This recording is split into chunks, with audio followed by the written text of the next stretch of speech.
Hello, it's good to have you with us at the start of a new series of Big Match Sports Scene, and I've said that a few times over the years. But this is a very special one. Welcome to the new home of Scottish football. At the third stroke, the time will be...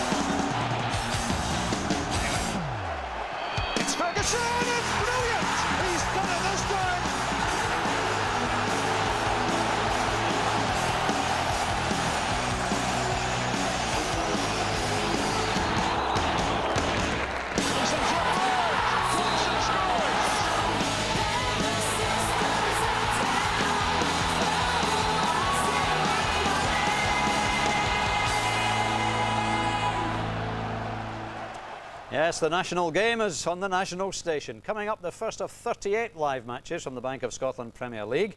We'll also have highlights of all the others, together with European ties, beginning at Celtic Park on Wednesday, the Tennent Scottish Cup and Scotland's international matches. And you don't have to put your hand in your pocket either. It's all here on BBC Scotland. And that's not all the good news. Jim Duffy and Gordon Smith are with me as we look forward to that Edinburgh derby at Tynecastle, which kicks off in just about half an hour's time. Jim, early in the season for a derby match, is that ideal? I wouldn't have thought so. Certainly leading up to the game, I think they would have liked to have bedded themselves in a little bit. But obviously after the game, whoever manager gets the victory, I'll be quite happy with it, because it will give them a great platform for the rest of the season. Yeah, and that's exactly it, Gordon, isn't it? Neither won last week, but this is how you kick-start the season, beating your old rivals, isn't it? It's a major game for both teams because it is a derby. The good thing, I think, is the fact that they're now spreading derbies about. At one time, they were all on the same day and they were all overshadowed by the Old Firm game. But now Hearts and Hibs are staging their own, really, and also live on television, which is fantastic for both clubs. But it's up to them now to provide us with entertainment. That's right, and the good thing too is that we hear that it's virtually a sellout as well. So we'll have the atmosphere, hopefully we'll have the entertainment. Our commentary team, Rob McLean, Sandy Clark, already in position, of course, and hopefully you've got some early team news for us, lads. Yeah, Dougie, I'm still recovering from you walking and talking at the start of the programme. I didn't think you could do both those at the same time, but wonders will never cease as we get into a new season, and kicking it off with a high-octane match. It should be here. The Edinburgh derby always is. Alongside me is Sandy. I'm just wondering where your loyalties are going to lie this afternoon. Former Hearts player, former Hearts manager, but Bobby Williamson's pal. That's a strange question, Rob, honestly. I can't believe you can't get that one right. Bobby's a good friend, as you say, but I spent 10 years here as a player, coach and manager, and I've got to say, only lost to Hibs twice in that time, so really good record. But looking forward to the game today, and really, being a Hearts man, I think I've really just got to go for them again today.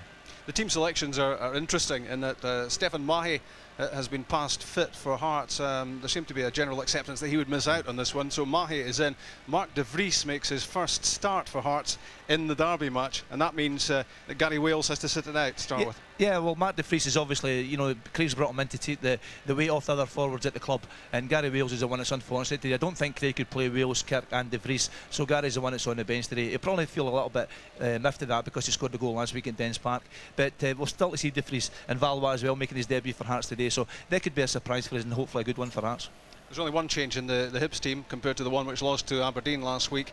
Grant Brebner was taken off injured in that match, still struggling, still not 100%, but what that does allow Bobby Williamson to do is to bring in Matthias Jack, who's back under contract again at Easter Road, and he goes to the heart of midfield. Yeah, I can understand why Bobby's doing that. I think he needs a holding midfield player, and Brenner and Townsley, who we think would have played in the centre midfield there, are both attacking type of players. So I think Matthias Jack is there to protect the Hibs back four today. My one concern for him is he hasn't played a lot of games, and you know, as Jim Traynor said in Lunchtime Sports and yesterday, he can't run, so it might be a tester for Jim today to see if he can run or not. Yeah, coming from Jim Traynor, that's maybe something of a tribute, but Hearts against Hibs is our first live match of the season, 38 on the way from the SPL from BBC Scotland, and well, as I look at my watch, half an hour to kick off. Dougie, back to you. All right, thanks. I would tell you what, I always associate start of the season with sunshine, perfect pitches, short sleeve fans. It's chucking it down in Glasgow. How's it in Edinburgh? Similar, I would say. Yeah, summer football, eh? Yeah, the pitch will take a stud, as they say. We're looking forward to it. Interesting team selections, Gordon. I'm looking forward to seeing Mark de Vries. Was 6'4", nearly 16 stone. Sounds like a replacement for Ricardo Fuller, doesn't it? It does. I don't know if he'll have sort of Fuller's exciting talent. He could pick a ball up and run with it. I don't know if De Vries is that type of player. But certainly Craig Levein was looking for a big front man, just somebody that could take the weight off the other strikers. He's got Kirk and he's got Wales there who are both very quick and buzz about. But I think he always wanted this big striker, and he's got him in De Vries, so it'll be interesting to see how he fits in today. Yeah, and Matthias Jack in the lineup. We heard he wasn't match fit, Jim. Is that a wee bit of a risk, maybe? I think it is with the tempo these games are normally played at. They're normally very frantic, very fast and furious, and it might take him 20 minutes to get his second wind. I seen, just going back to De Vries, I seen him last week, obviously come on as substitute against us last week, and he has his like a super heavyweight boxer. He's not a Ricardo Fuller type player. He plays with his back to goal, really. I mean, he's an old-fashioned target man, holds it up, he's good in the air, a link-up player. But somewhere I think he'll do well with the boy Kirk, because he'll play with the pace off him. But very, very strong, I have to say that. And the Hibs backline will find a real difficult task holding him up today. He won't be running all over the place, but very, very, very strong physical presence. He'll be a handful, won't he? Well, Sandy, of course, will be picking the man of the match today, so if you'd like to predict who you reckon will be the star man in this first Edinburgh Derby of the season, then you could win yourself a DVD player. So all you have to do is to give us a call on 0900 10 200 25. 0900 10 200 25. Predict the man of the match, and there's a DVD player if your choice agrees with Sandy Clark. Now let's begin our highlights roundup from yesterday's Bank of Scotland Premier League programme at Ibrox, where Jim's Dundee faced Rangers, both sides having drawn their opening match last weekend. A power failure affecting the computerised turnstiles delayed the kick-off for all of 50 minutes. Rob McLean was amongst those who waited patiently for kick-off. Has an answer to the question, is it to be Kevin Muscat or Fernando Rickson? He's playing them both. Two changes from the team which drew at Kilmarnock. Neil McCann's injured. Peter Lovenkrands is on the bench. A reshuffle sees former Wolves man Muscat installed in defence. The other switch is up front. Andre Flo is under the microscope again. 25 goals last season, but the £12 million Norwegian international would be the first to admit he didn't set the heather alight. There are 6 Scots in this Dundee 11. That hasn't happened too often in the last couple of years under the Bonetti brothers. But Jone Hernandez is an interesting new arrival from Spain. He was understudy to Roberto Carlos at Real Madrid. Lee Wilkie knows how to make a comeback. He looked to be on the way out at Dens, then won his place back and was quickly capped by Scotland. The referee for Rangers against Dundee is Alan Freeland. A delay of more than 45 minutes in getting this match started. Rangers hope it's not symptomatic of how the season is to go for them, because they made a stuttering start at Kilmarnock last weekend. 2 points dropped. That's the way they'll see it already. And that was the story of last season as Celtic strode on to another title. And how will Dundee shape up here under new management? Jim Duffy in charge, taking over from Ivano Bonetti.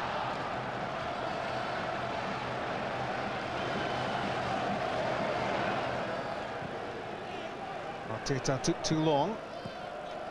Moore a bit crisper with his passing. Good vision from Ferguson, good running from Rickson.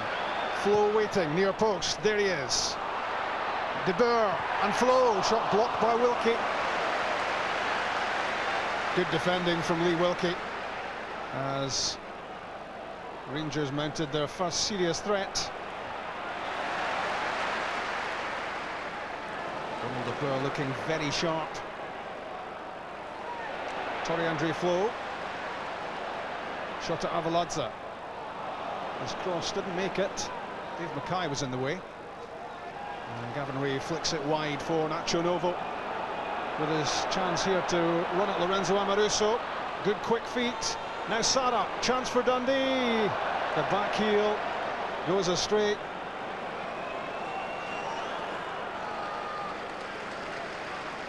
Dundee were in with a real chance there.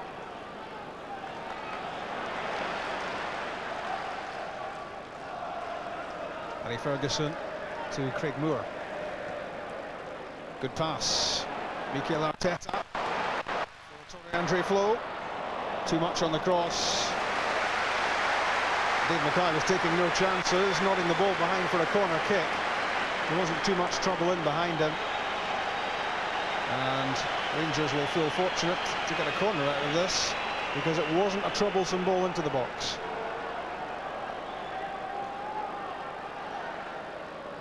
In from Arteta.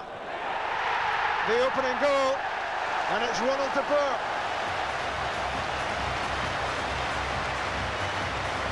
They scored following a corner kick last weekend and do the same again. They'll hope the follow-up is a little bit more impressive than it was at Rugby Park, because they let it drift having taken the lead. They're in front again and looking to make the most of it. De Boer's first goal of the season, sharp in the box, Dundee weren't.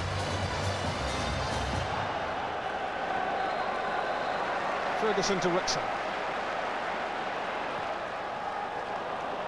Well, the running was good, the cross wasn't. Dave Mackay clears. Little nudge by Novo against Newman. He's away from Amoruso. And a real chance for Dundee to equalise. It's Novo!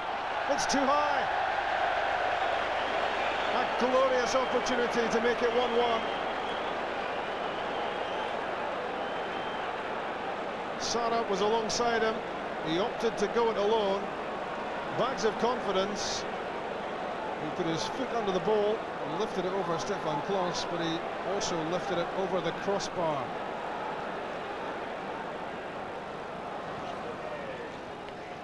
Muscat, De Boer. Tries again. Brilliant pass. Fernando Rickson. Flo wants it in the box. Touched away by Speroni. And Avalanza's follow-up header over the top. Superb build-up again from Rangers.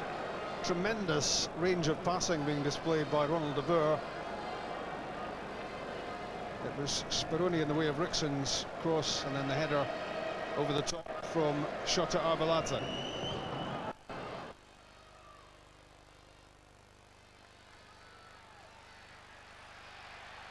Mikel Arteta finds his way through. Ronald de Boer for Barry Ferguson. Gavin Ray did enough. Clever ball through though for Flo. And good goalkeeping from Julian Speroni. Corner kick. Great vision this from Ferguson. Look at the accuracy of the pass, and it almost sat up for Flo.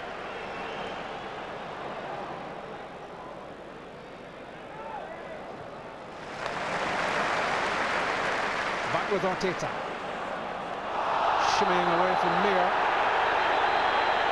And a free kick. It was given against the Dundee player. And also a yellow card to go with it. First of the match for the 21-year-old Mir. Terrific change of direction from Arteta. Another confab between Amoruso and Arteta and Ferguson. I think Lorenzo fancies this, but it's Ferguson. Deflected. And almost in. Avaladze. A glaring miss. And how did that stay out in the first place?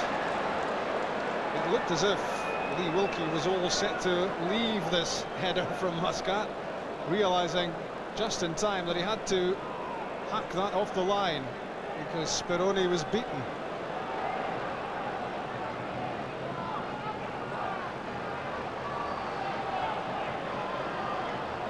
Ronald de Boer has been quiet. Shot to Arveladze. That's a wonder save from Julian Speroni to deny Shota Arveladze. He got plenty behind this, and it was flying in at the corner as the young Argentinian flung himself across to make a great save. Rangers looking for a way through. No one more creative than Ronald de Boer, making space for Muscat. Pass finds its way through to Flo. Spinning around him is Arveladze. 2-0. Midway through the second half, the Rangers supporters begin to breathe a little easier. Their side has certainly had the superiority here, but up until now, just a 1-0 lead. Good movement from Arveladze. No one went with him for Dundee, and he placed the shot wide at Speroni.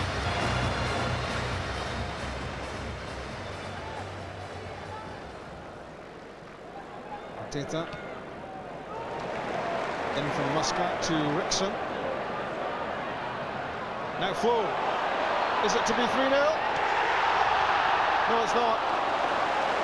You can't get much closer than that. Agonising for Toriandre Flo. And Speroni was well beaten there and saved by his left upright.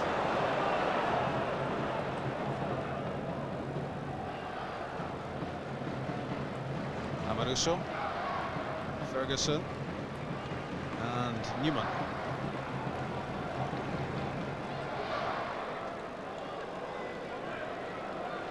Arveladze trying to get the pass timed right. Certainly is timed right. And Peter Lovenkrands makes it 3-0. He waited and waited, trying to keep himself in an onside position. There he is, and now he's off. Good step over from the referee, Alan Freeland, and a very calm finish from Lovenkrands. He scored 7 goals last season, 4 of them against Celtic, 2 of them in the Tennant Scottish Cup final, and that's his account opened for this season. 3-0. Flow to Rickson. Full time in Ibrox. 3-0 winners, Rangers against Dundee. They're still 2 points behind Celtic, but they've done what they had to do here. Shot at Arveladze got the first goal of the second half after Ronald de Boer had given Rangers the lead. And on as a substitute, Peter Lovenkrands made it 3 near the end. Pretty conclusive, Rangers 3-0 winners. Now, Jim, 3-0 on paper looks like an easy beating, if you like. Do you feel you might have got more out of the game than that? Yeah, well, I think there was 2 very important incidents in the game, Dougie. I think that obviously when Nacho Novo went through it 1-0 down, he should really square the ball to Juan Sara, and it's a tap in. That gets you back in the game, and you know, you never know what might happen. Players get a lot of confidence from that. And then the second goal that Rangers scored, there was definitely a free kick from Toriandre Flo. You can see him pulling the jersey from Dave Mackay as he's went to read the pass, and that kills the game. We're not making any excuses over the overall picture because Rangers were better on the day, and I'm not taking any away from that.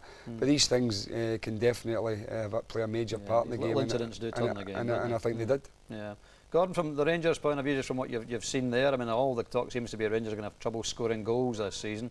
3 yesterday's okay, isn't it? Yeah, I don't think they'll have trouble scoring. I think that what they've got to do is make sure they get the right system in order to get the most out of the players they've got. I think that if they're playing the fast raiding system that Alec McLeish likes with 3 up front, then Toriandre Flo doesn't seem to fit into that. But I still think he's probably Rangers' best out-and-out chance of being a regular scorer.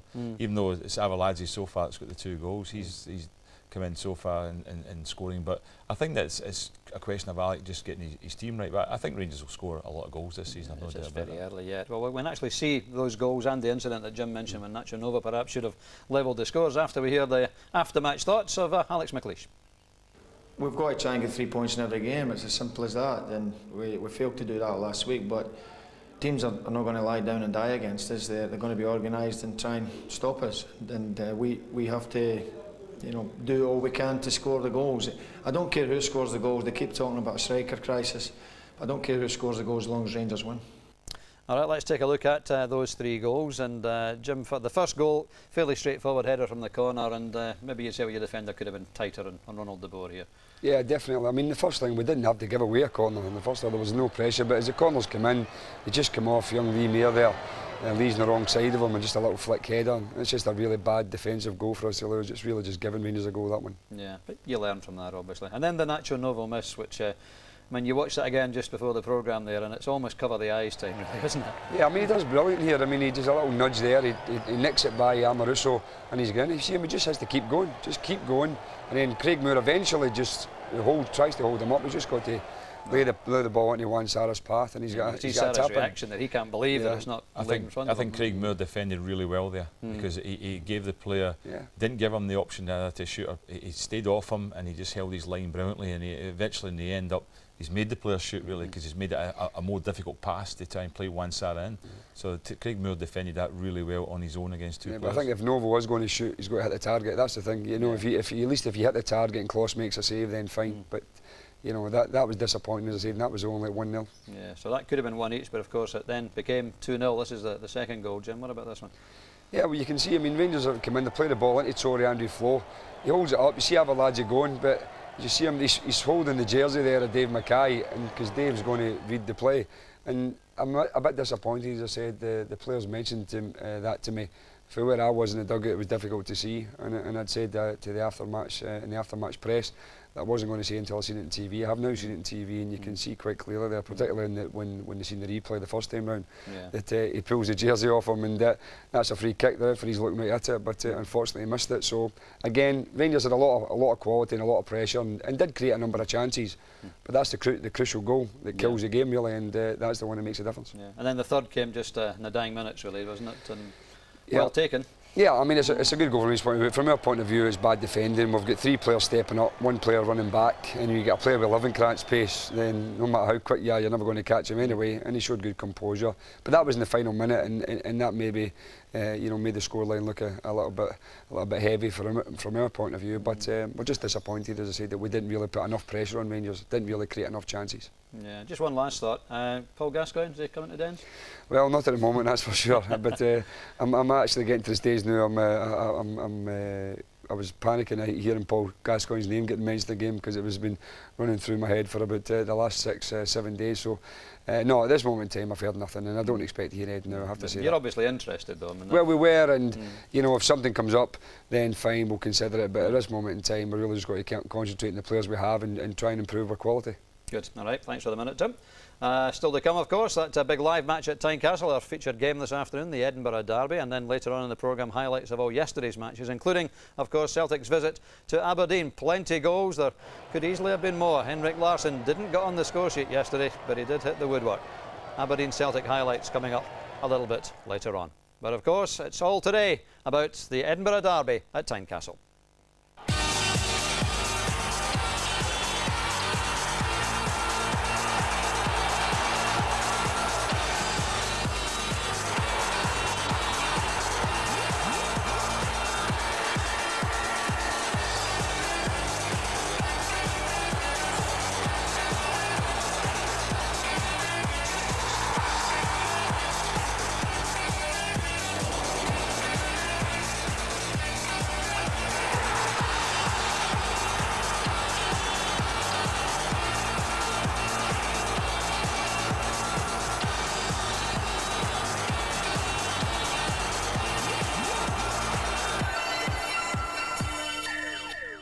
Which of these two will have a smile at the end of the game? It's a tough one to call, Gordon, this. How do you think it will go? I think it's tough to call because normally derby games are tough anyway because it's nothing to do with form sometimes. But even at this stage, that neither team's got any form either. You've only seen them win Saturday, and you have to try and judge to see who's got the better side. They've both lost players during the summer there. I mean, lost experienced players as well. Maybe players they couldn't afford to do without, just because of the financial crisis hitting Scottish football.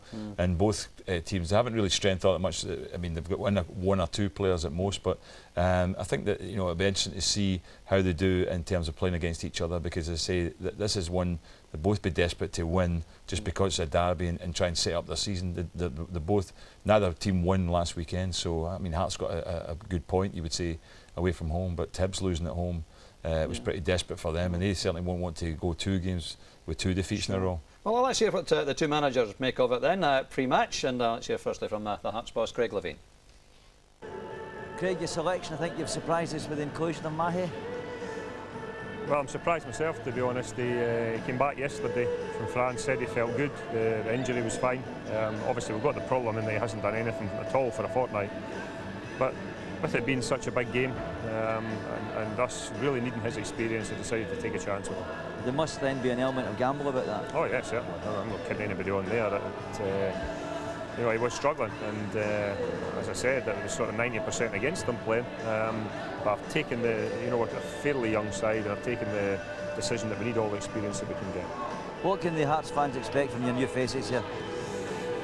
Entertainment, I hope. You know, I think that the players that we've brought in are talented, and they're all hungry for different reasons, and I'm sure they'll become firm favourites with the supporters. It's not the kind of afternoon you would like to be a goalkeeper or defender, certainly I wouldn't be anyway, but the surface out there is where mistakes tend to be made. No, but I think it'll make the game a little bit more exciting. The grass was a little bit sticky beforehand, and we had planned to water it. I'm glad we didn't. But no, this rain should help. It should help the ball run across the top of the surface a little bit better.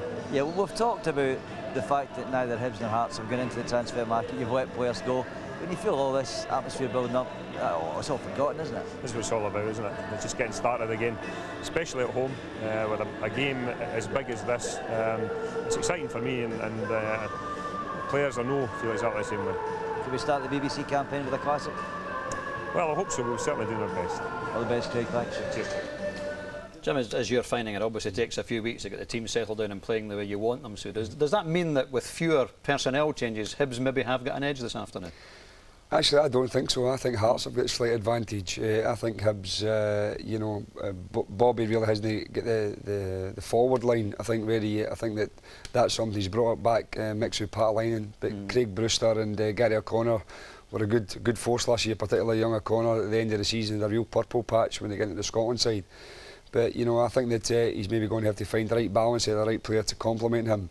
Whereas I think that Craig Levein over the last maybe year and a half has just gradually nurtured his team into a shape that he wants, and hasn't made. He's had to have a few players out, but I think that the younger players over there have been there for a little while, like Simmons and Severin and guys like that. They've been around even though they're still young players. So, and I think in Ante Niemi's got probably the best goalkeeper, in the country. Really, certainly over the last couple of years, been outstanding. So, I would say Hearts are probably slight favourites today. All right, that's interesting. I wonder what Bobby Williamson makes of it. He also spoke to Chick before the match. Bobby, wonderful afternoon for a game of football, is it not? Yeah, we're looking forward to it. It's strikers' conditions, I would think. So we've got to make sure we keep things tight to the back and follow everything in at both sides. The speculation was over Matt Jack, I believe he is starting the match for you. Yeah. And gives that solidity in the middle of the park for us, and let these other guys go and play. This sort of atmosphere, the pitch is greasy the way it is a kind of surface where will we expect mistakes in defences? I hope not at our end, but hopefully at Hearts' end. But it will be difficult. There'll be a lot of slide tackles, I'd imagine, people trying to get to the ball quickly and maybe losing their feet. But hopefully the referee will take that into consideration. This makes a real impact in your season and at the first derby match. Well, it'd be nice if we can win it, and that's what we're aiming. We're going to set out to try and win the game, and hopefully reward our fans, because I heave a fault at our end, so they'll get right behind us and hopefully can reward them with a victory. I guess when you sense the atmosphere building up here, that you realise the fact that Hibs and Hearts have not spent big and have let players go in the summer matters not at all. Doesn't concern anybody can activate Hibs and Hearts. If you put them in out of terrace, and they would still fill this place, I would think, just to see Hibs playing Hearts, and as I said, hopefully it says it'll get a result. Your options on the bench, Grant Brebner, one of the players, do we expect to see tactical changes today?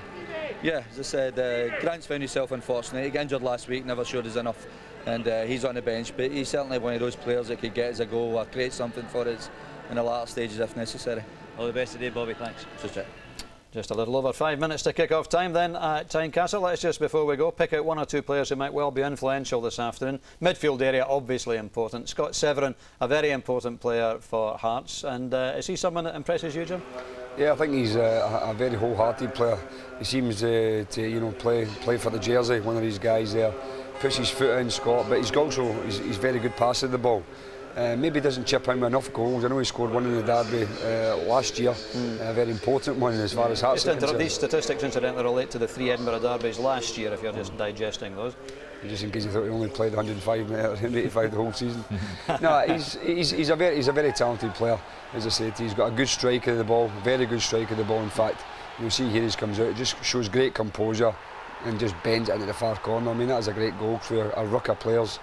As I say, but maybe if you would say there was something against him, you would say maybe just doesn't do it quite often enough. But it'll be a real midfield battle today. I think there'll be tackles flying about aplenty today, and he'll certainly be involved in them. And so will John O'Neill, I'm sure, who's such an important player for Hibs, Gordon, isn't he? I would think he's probably the most important player. I think they've lost some good players this year, like De La Cruz, Ulrich Lawson away. They'll miss him at the back. Gary Caldwell, who was an important player, and I think that John O'Neill has to take on the mantle of being a main playmaker for them. Most of what goes on in the Hibs midfield comes through him. I mean, he's very, very influential in it. And if Hearts, if at the end they wanted to keep quiet today, it would be him, because if they keep him quiet, it will starve the front men, and I think that will go a long way for Hearts to win the game. And Severin will probably be given the job actually to go and sit on John O'Neill and maybe make him stop him playing if he's in the same area of the field. Yeah, he also gets you goals as well, as we saw in the Edinburgh Derby last season, or one of those 3 Edinburgh Derbies last season. An international player. I mean, he has had, I think, 2 caps now, isn't it? I think so at this stage now. I think that he's been unlucky not to play, and I felt sorry for him. I think the chance he did get, he was actually played wing back in the match. So I definitely think that John O'Neill comes into it, and if he starts the season well, then I wouldn't be surprised if he maybe gets into the squads coming up for the European Championships. I think it's important, Jim, isn't it? Of course we want to see a good game, we want to see good football, and we need to see teams establish themselves. Not necessarily this season has been challengers to the old firm, but yesterday was disappointing to see Aberdeen going down heavily to Celtic. You lost 3 at Ibrox. We need to see teams developing and young players developing, don't we? Yeah, but it takes time, Dougie. I mean, a lot of the teams out with the old firm are playing very young sides. Motherwell playing a very young side, and we've got a young side. Aberdeen, as everybody knows, Hearts went through some young players. It takes time, and when you go up against top quality opposition like Celtic and Rangers, you have to learn from these games, and it's not learning in one match. It might take a season or 2 just to get used to the surroundings, the atmosphere, and the temperament required. And I think sometimes we just jump in a little bit too early and start saying, well, we have to do this, we have to do that. We do, but I think in a year or 2's time, when it settles down, the game settles down, and the wages spiral is now even affecting Celtic and Rangers. I think you'll see good quality young players coming through, and the more experience they gain, I think they'll get closer and closer. I'm not saying they'll overtake, but I certainly think they'll start to pick up a few extra results against the old firm, and maybe it'll become less surprising. That's what we're all looking for, isn't it? And let's hope we see some excellent young players this afternoon. It's Hearts against Hibs. It's the live match at Tynecastle, the first of our long list here on BBC One Scotland. The teams, as you can see, are in the turn-up, so let's rejoin Sandy Clark and Rob McLean. Thanks, Dougie. One F word replaces another in Edinburgh today. No, don't worry. It's step aside F for festival and enter F for football as the main event in the capital, the first Edinburgh derby of the season. You can keep your Old Firm match and just about everything else for these supporters gathered inside Tynecastle. This is the one that matters.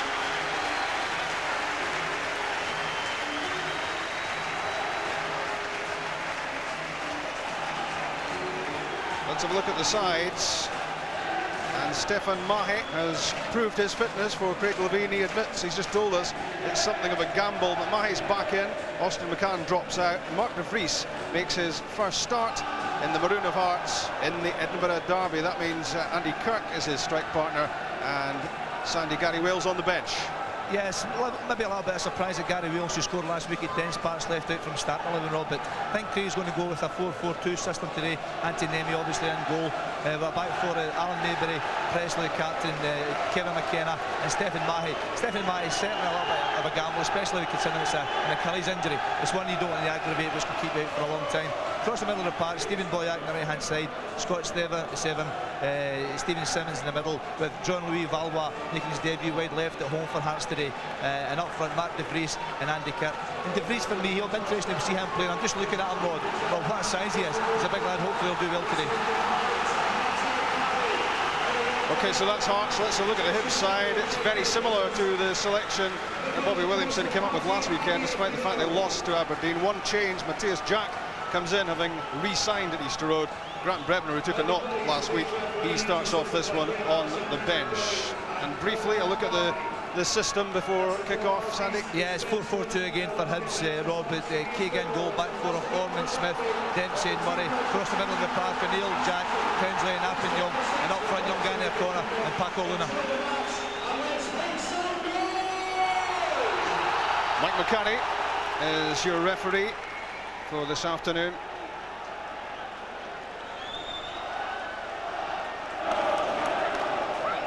It's Derby Day in Edinburgh, the first of the season. Who will get a psychological edge? Because there's no doubt that victory in this fixture gives one of these teams a big boost.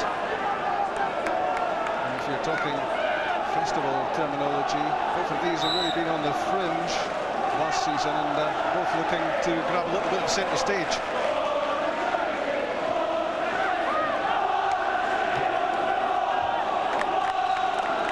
Fans at home getting their first real look at Jean-Louis Valois as we look at Scott Severin, who is big Scotland potential. Valois, ex of Lille and ex of Luton Town as well. And the hope is that he will combine with his fellow Frenchman down the left-hand side, Stéphane Mahe, and create something for Hearts. Good defending from Mark Dempsey. He was under pressure.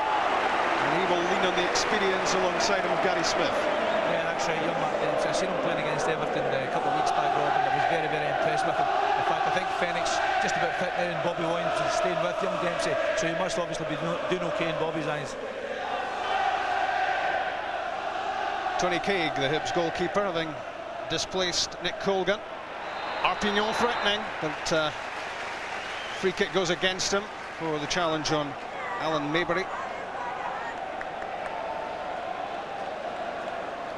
Yeah, you can see it's a free kick there. Freddie Arpignon trying to get across Maybury, but referee absolutely spot on there. I'm just watching the Hibs line up now. Well, I think Derek Townsley's going to play wide on the right-hand side, and Arpignon and Neil. Yeah, Arpignon and Neil certainly centre midfield with Matthias Jack protecting the back four. It's an afternoon when Route 1 might pay off. That huge clearance skidding off the turf, and Mark de Vries almost in on his first chance to score for his new club. Here's Andy Kirk, had a pretty miserable season last season, a lot of injury problems, only scored the one goal, but he made an impressive start to his time at Hearts, and he's a total of 14 goals for the club, and still a young player and still with great potential. That's de Vries, an obvious target. That's Arpignon, loses out. Ian Murray, safety first. He's given possession away. Maybury. Dempsey was there. And it's given away by Matthias Jack. A difficult playing surface, difficult conditions, and mistakes undoubtedly will have an influence here. Valois for Mahe. He's been struggling with Achilles problems, only returned from France yesterday, but his message to Craig Levein was, put me in. Well, that's right. Stephen Mahe is a very, very experienced player. Craig obviously has got enough trust in him and belief in him to put him straight in today. And I think the guys making a debut for Hearts today, it's important that he takes responsibility and plays well. Arpignon. He's got a good touch on the ball, good balance as well, Arpignon. He'll need it all on a pitch which has taken a lot of rain. Mahe, and it's too long. It skids away from de Vries through to Tony Craig, who benefited from the last Edinburgh derby of last season because Nick Colgan was red carded. In went Craig to the next match, and he hasn't been out of the side since. That's Mahe, and back to a safe pair of hands in the Hearts goal. He'll be hoping that's not famous last words, but Antti Niemi always impressive. Conditions today is going to play a vital part. The pitch is so wet that the ball's going to carry on all the way through, so I think defenders especially have to be really careful and make sure they try and stay on their feet. It's Jack and Arpignon. Good control of the ball, helped out by Paco Luna, and that's a wild challenge. And it's the first yellow card of the match for Stephen Simmons, and that's ill-advised with 4.5 minutes gone. You don't really want a yellow card against your name at this stage. No, it's a late tackle, Rob. It's very, very late. Stephen Simmons, it's a silly one. It's a very inexperienced player making a rash challenge there. Okay, it's a derby match, you've got to be competitive, but that is downright dangerous, and Mike McCurry spot on to give a yellow card. Stephen Simmons now walking a tightrope for the rest of this match, with a caution already against him. The 20-year-old midfielder. Gary Smith with the free kick. The knockdown might come off for Gary O'Connor. Alan Orman on his left foot screws the shot wide.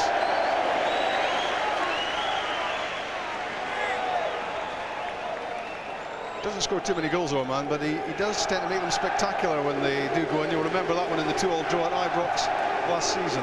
I think the conditions, Rob, he's quite right to have a go. It's on his left foot, which is his weaker side, and he dragged it a little bit past Anthony Amy's left-hand post. But when you look at the surface today, who can blame him for having a go there? Mark de Vries making his presence felt, and it's a considerable presence. He's a big lad, Rob. I can't believe the size of him. He looks enormous, and you know, we're well up the back of the stand here, and he still looks really big.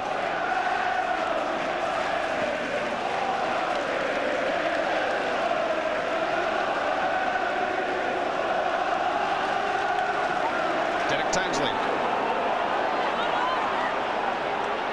Up ahead of him, Freddie Arpignon. Great step over for O'Connor.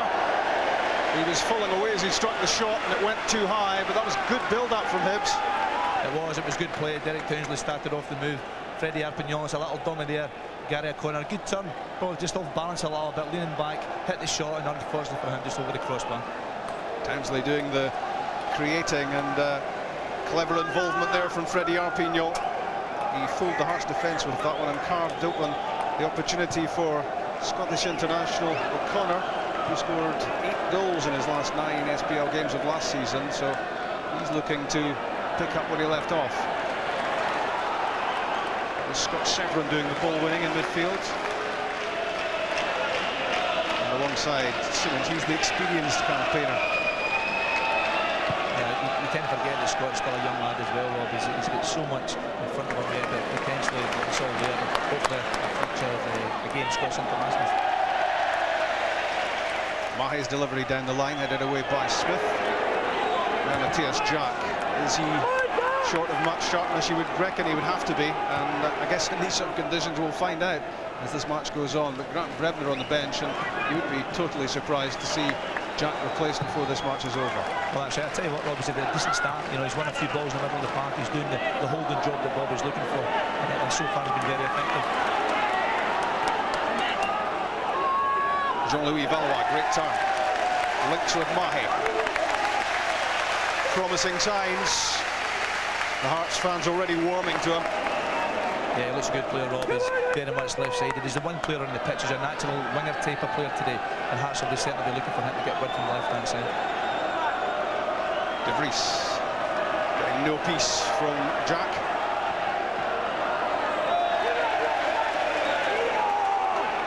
The ball skidding around off this greasy surface, and the touch has got to be better than good. It's very difficult, Rob, to control the ball when it comes at you as quick as it is in this part, you know, especially in a derby match where, you know, it's 100 miles an hour at the early part of the game. Orman for Townsley. There was a push, none too subtle from Stephen Simmons, and a free kick for Hibs on halfway.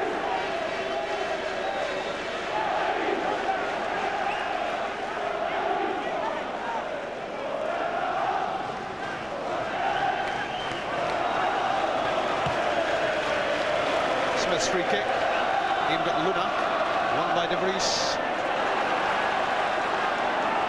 Now with Jack, and Valois can let that go. He had a look out the corner of his eye, and he saw that Orman stopped his run, and that's the role for Valois. Quickly wants him to be an attacking presence, but he's also got to get back as well. Well, that's the, you know, all players nowadays, Rob, they have to work up and down the park, and Alan Orman, he will certainly try and get forward as best he can, and it's important that Valois tracks him back away.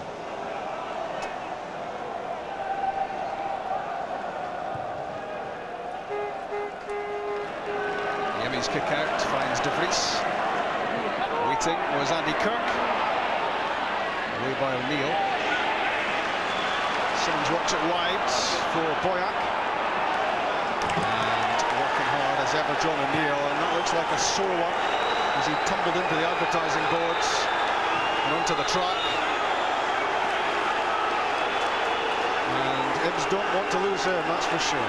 Yeah, you're right there, Rob. I think it was a 50-50 challenge with Boyack and John O'Neill, and Stephen Boyack certainly managed to win the ball, and John O'Neill in competition for it managed to go over his leg, and he's maybe took a sore one against the advertising holding at the side of the park. Yeah, it's a fair challenge, nothing all that. It was John's head, I think, that managed to hit off the side of the pitch there. Bank of Scotland certainly had a big impact on him there. Paid to advertise, Rob.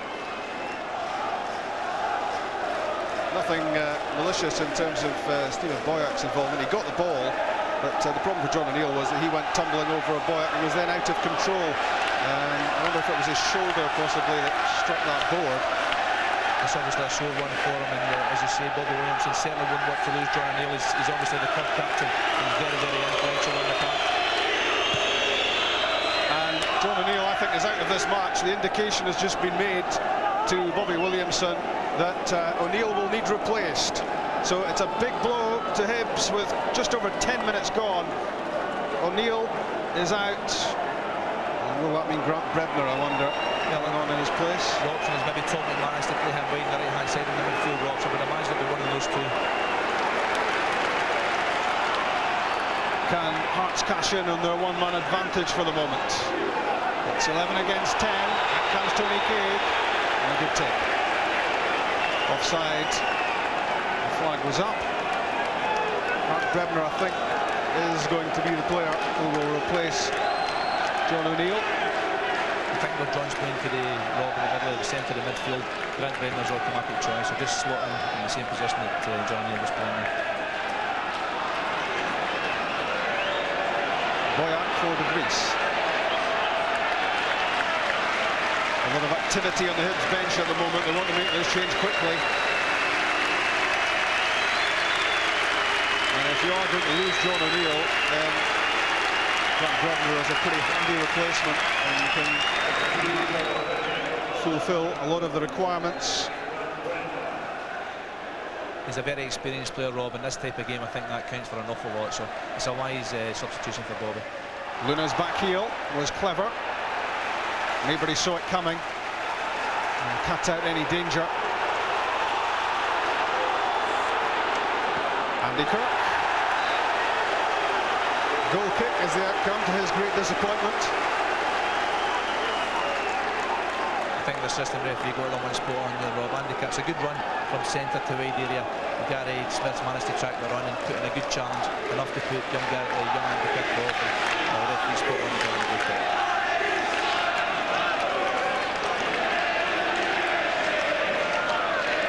So it's Brebner for O'Neill, and 13 minutes gone at Tynecastle. We await a breakthrough. Mark Dempsey. Tony Cade's clearance, offside.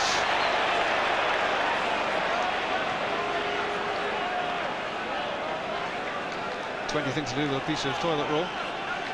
Paco Luna's got a packed nose. Paco nose. Onside, Mark De Vries. Took too long. Hibs got it clear. A glimmer of an opportunity for Hearts. And a free kick against the tug at the shirt of Alan Orman. Freddie Arpignon. Now Gary O'Connor. Too much on the pass, but untidy defending from Simmons. Here's Townsley. Desperate stuff to get the ball clear. Arpignon. Luna onside. What a chance. It's a real opportunity, Rob, at both ends of the park. You see the Hibs one coming up now. Derek Townsley getting to the dead ball line, knocking a good ball in. It's a misplaced pass there, but Paco Luna, he's got lots of time there. The ball wouldn't come down quick enough for him. Stabbed at it eventually and just hit a Hearts player in the way for the corner kick. Normally has a nose for goal, not there. Grant Brebner's corner kick. Taken away by McKenna. Arpignon's there, so is Valois, the two Frenchmen. And Jean-Louis Valois in possession. And his fellow countryman snapping back at him. Highly competitive. You expect nothing else in this fixture. just before the Hibs opportunity there, Rob, Hearts had a real chance. De Vries managed to control the ball in the box, but it took far too long to try and fire off the shot. Hibs went up the other end of the park and almost opened the score.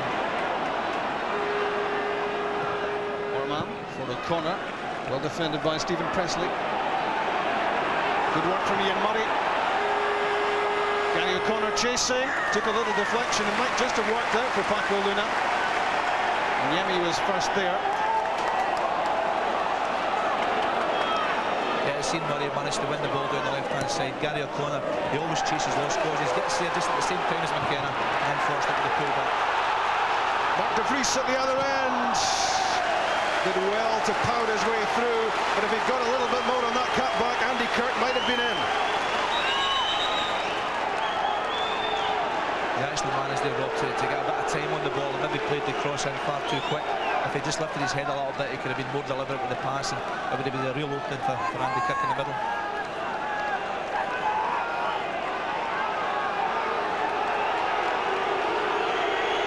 Let's get some detail from Chick on that John O'Neill injury. Yeah, Rob, we saw the agony etched in the face of John O'Neill as he went up the tunnel. It has been confirmed as a collarbone injury. He's up the tunnel having treatment even now, and obviously no part in this game. O'Neill out, Brebner in, and the free kick there for the challenge of Mark De Vries. He's a big boy, and Craig Levein will be encouraging him to put himself about. Well, he's got to do that, Rob, but you know, it's okay being big and strong and having a real presence here, but when the ball comes, you've got to make sure you do something with it. And it's his first game at home, and it's a derby match. We're asking an awful lot of him at the moment, but he maybe should have done better than once or twice when he had opportunities in. Good play from Valois, good pass. Andy Kirk against Mark Dempsey. There's a chance for Stephen Boyack. Didn't make much of it. And now Hibs counter with Grant Brebner. That was intended for Gary O'Connor, but he didn't get the angle right. I think we spoke about the conditions in the pitch, Rob. That's an ideal example there of the ball carrying all the way through to the end. Well won by Derek Tansley. This match being played at a furious pace, and you would imagine that tiredness will undoubtedly play its part later on. They're all fit young men, so handle it without any problem. It's not like the old days.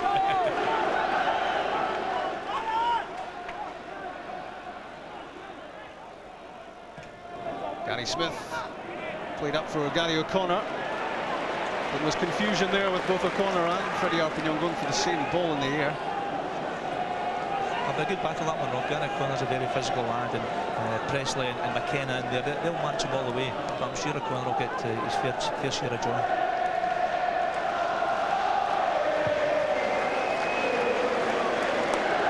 Goes De Vries, in goes Andy Kirk! Kirk scores the opening goal! 18 minutes of the Edinburgh Derby gone. And that was top chance taking. Yeah, it's route one really from Hearts, Rob. It's a long ball, not forward. De Vries is a big lad. He actually misses the ball. There's no contact whatsoever. Andy Kirk didn't wait to see if he was offside. He stuck the ball in the back of the net. And Hearts is only one up. Only one goal for Kirk in the whole of last season. He's equalled that already this time around. And you have to admire a great bit of finishing from Kirk. De Vries succeeded in putting off Smith. Kirk was lost by the Hibs defence, and Tony Craig was a beaten man. It was. Tony Craig had absolutely no chance. It's real composure in the finish from Andy Kirk. Knocking over the top of him, giving him absolutely no chance whatsoever.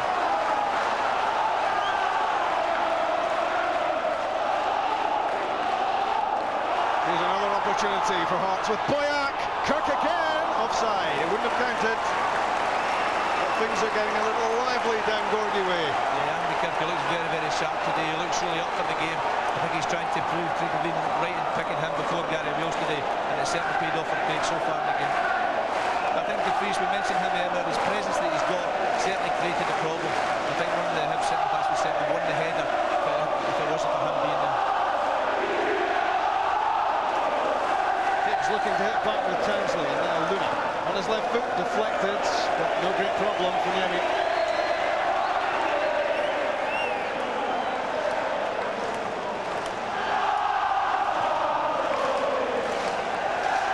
It's a big thumping clearance from Yemi. It really is working well for Hearts. You might want to see some pretty stuff and playing football through the midfield, but hammering it down from Yemi to De Vries is working well for Quigley. Well, if it works for you, Rob, then don't change it. I remember years ago we used to work that one, Henry Smith to Sandy Clark to John Robertson. Did that work? Once or twice. I seem to remember it was Robertson that got all the goals, wasn't it? All the glory and all the goals and all the money. Again, good hold-up work from De Vries. Waiting his moment, trying to play Stephen Boyack in, and Ian Murray was being stretched.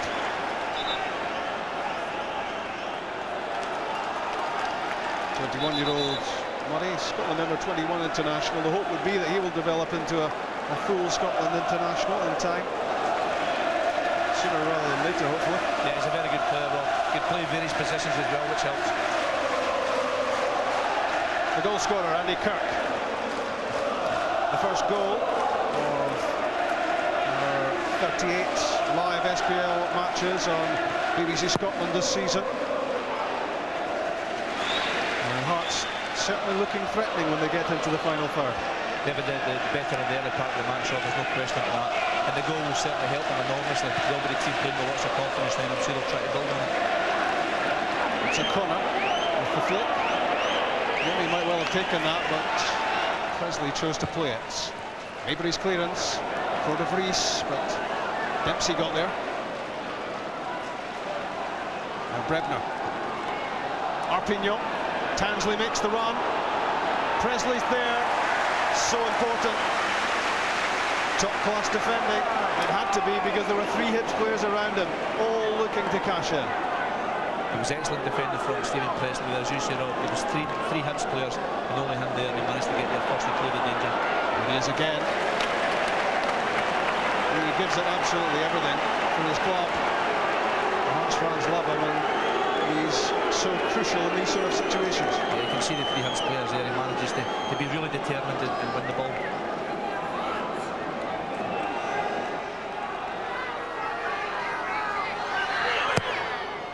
Brebner's corner kick. Up went O'Connor, and Matthias Jack was in.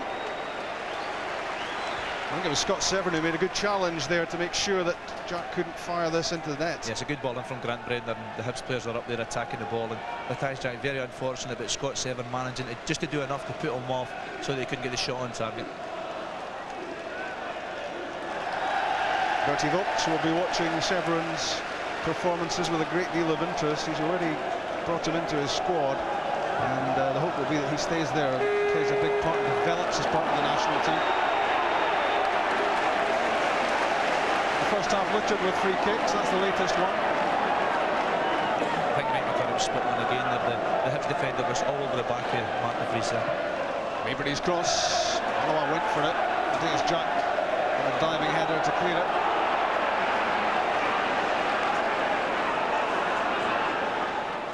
Murray's pass, it's asking a lot of Gary O'Connor, and Stephen Presley had a head start and was then fouled by O'Connor.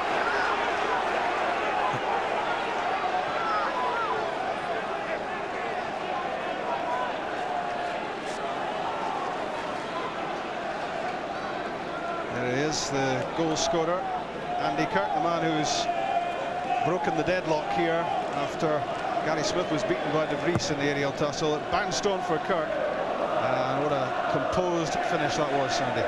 Yeah, it's a marvellous finish for one so young. He was real composed in this type of game, and the ball fell kindly for him, but he finished it very, very well.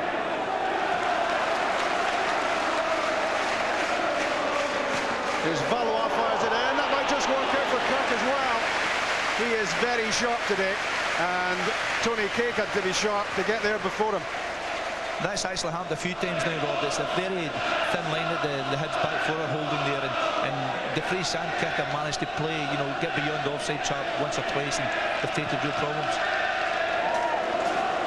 And Valois causing problems there for Hibs by switching from left to right. They weren't expecting him to crop up over there, and he just lobbed the ball into the penalty area. And on this sort of surface, any ball like that into the box is going to take a fair bit of defending. I think the fact it was a very early pass as well, Rob, put the defenders out. He flipped it across first time, and Andy Kirk was first on his toes trying to get there.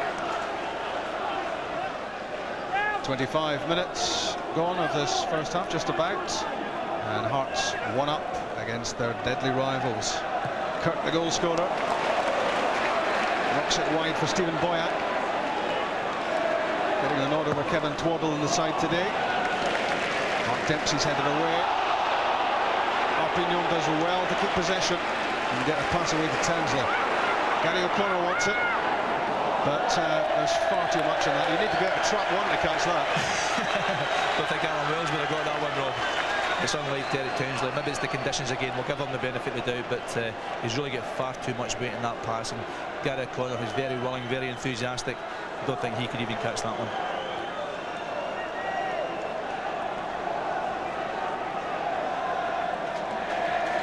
$14 goals. That was number 15 for Hearts. Only one last season, but that's his Hearts total.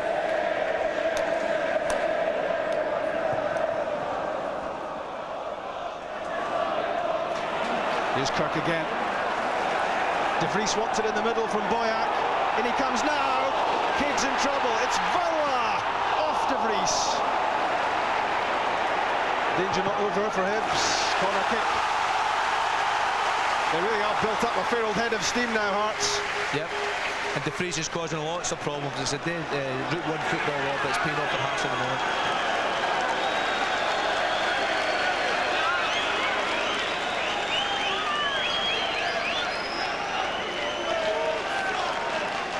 It's Jean-Louis Valois with the left foot in swinger.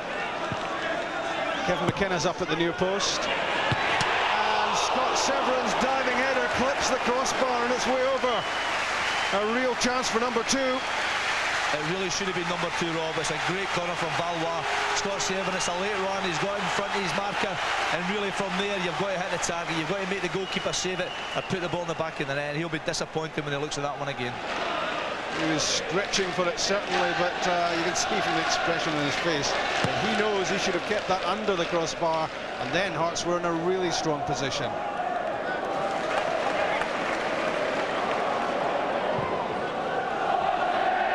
Reese with the flick.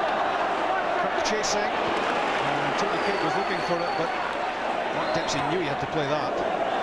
Poor ball out though, he's given it back to Stephen Simmons. Good challenge from Jack, repairing the damage for Hibs. And now Arpignon skipping through the midfield. O'Connor drifts wide. Good touch on the ball from O'Connor. Arpignon got in his way. And that is so frustrating for Hibs. Freddie Arpignon tries to make amends.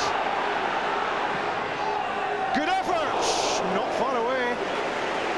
Well, he nearly made amends in spectacular style. It's a fabulous shot, Arpignon there. He just after bumping into Gary O'Connor.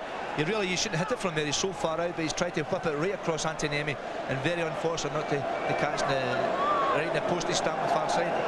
It was that great element of surprise there, wasn't it? Because nobody expected it as he was drifting out to the right-hand side, but he caught that perfectly and wasn't far wide. You could tell that from Niemi's dive. Valois strong enough to hold off Jack. Good ball for De Vries. Valois gets it back, and a desperate challenge to win it by Matthias Jack. Offside against Gary O'Connor. I'm sure Bobby's a little bit frustrated at the moment. He's lost his captain, John O'Neill, early in the match. He's lost a goal. He's losing the battle really all over the park at the moment. So Bobby's going to have to work hard and earn his money today, that's for certain. A lot of spirit about this Hearts performance so far, but no little skill either. They really are getting it right so far. Presley's free kick. Smith's header away. Boyack was there, but he lost the ball in the air. Another free kick. I've been really impressed with Valois so far in the game. He's controlled the ball very well with his left foot, good delivery, good passing, and very good movement. He's willing to drift off the left-hand side, and that's created a lot of problems for the Hibs defence. Back defending now, Valois, with Alan Orman pushing forward. Tansley offers assistance. Arpignon holds off Valois, the ball wasn't out. Mahé's clearance ricochets towards Brebner. Now Matthias Jack. Gary O'Connor.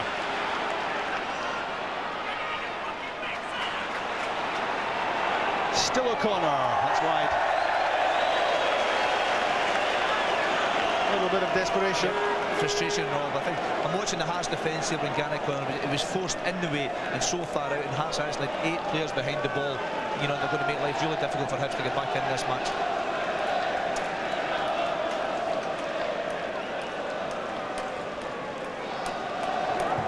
More live football coming up on Wednesday night. Celtic looking to get into the Champions League against FC Basel. The first leg of that is live on this channel, as is Hibs against Rangers in the SPL here back in Edinburgh next Sunday afternoon.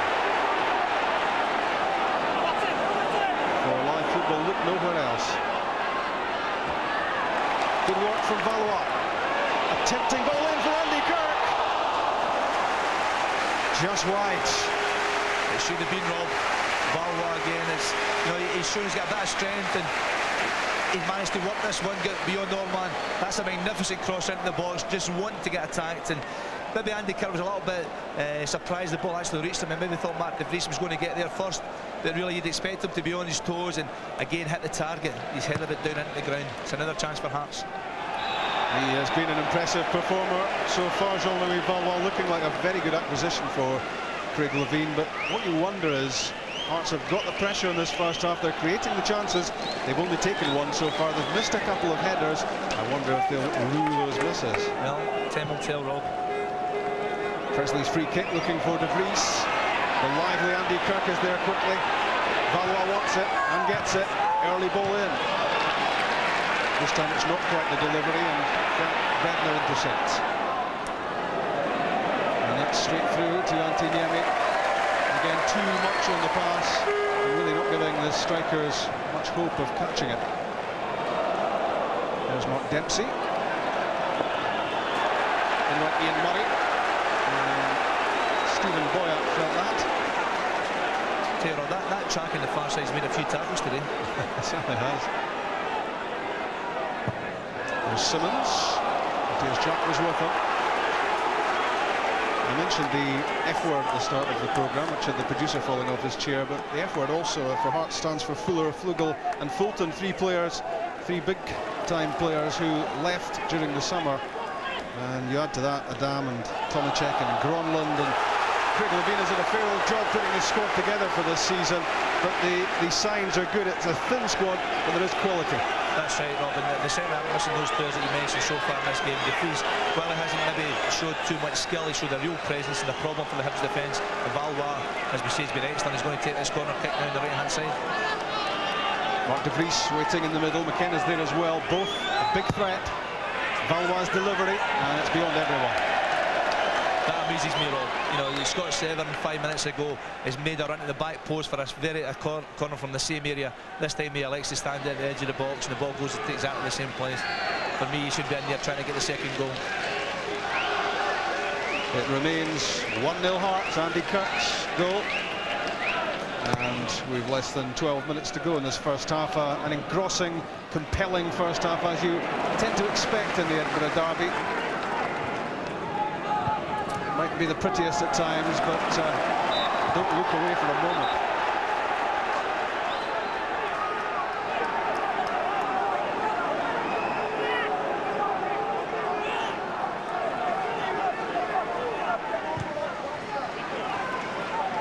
Neat play from Marpignon. Matthias Jack lining up the shots. Back it comes with interest. There's another free kick given against Severin for his challenge on Murray. And if you're direct like Murray was here, you're going to get some free kicks. Yeah, he's very quick. I don't think it's deliberate from Scott Severin there. I think he tries to win the ball, but Murray just gets a touch, and that's enough for Scott Severin to catch his leg. Hibs may have been outplayed in this first half, but one goal would make an awful lot of difference for them, and would back their belief that they can get something from this match.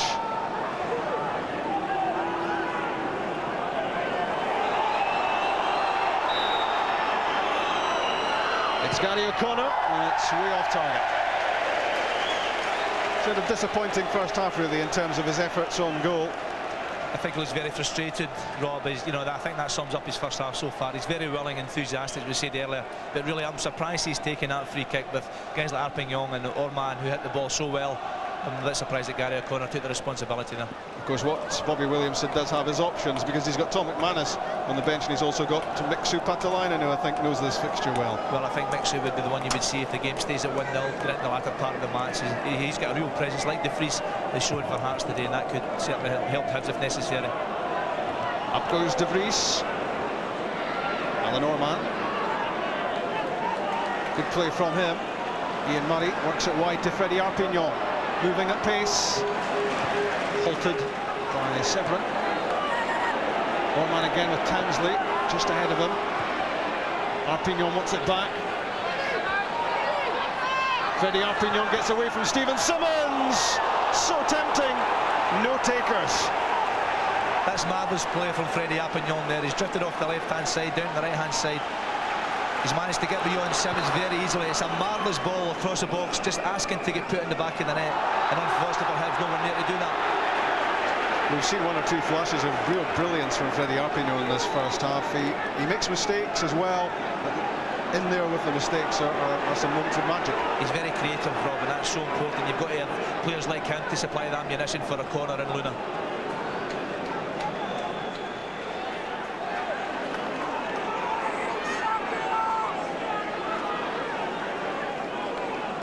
A free kick. Stephen Presley with it. Alan Maybury. Can't get it beyond Dempsey. Scott Severin lofts it for Stephen Boyack, and it just skidded away from him. And he was offside. I tell you, I'm surprised at that. He's certainly onside when the ball's played. Offside, was he? It's a bad decision from the assistant referee. I think it's Graham Allison on the far side there. It's a great run from Stephen Boyack and a good early pass from Scott Severin. Only the conditions took the ball through the goalkeeper there. It was Andy Kirk who was offside, and possibly Mark De Vries as well, but both were getting back, and certainly Boyack had run from well back to make sure he was onside.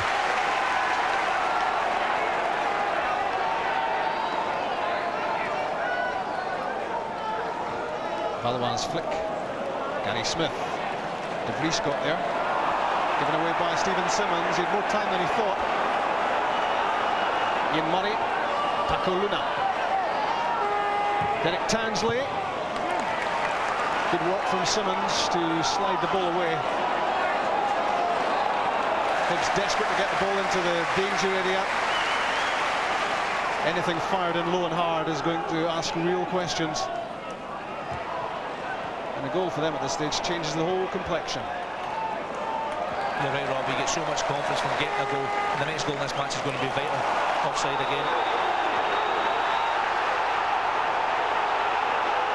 The Hearts fans having their say about the decision of Graham Allison on the main stand side. I think the linesman, to be fair, I think he got it right that time. Just half a yard offside. When did you start backing officials? That's the first time, and it could be the last. Could get you a bad name. Gary Smith's free kick. Paco Luna's header. And away by Stephen Presley. Dominant as ever at the heart of the Hearts defence.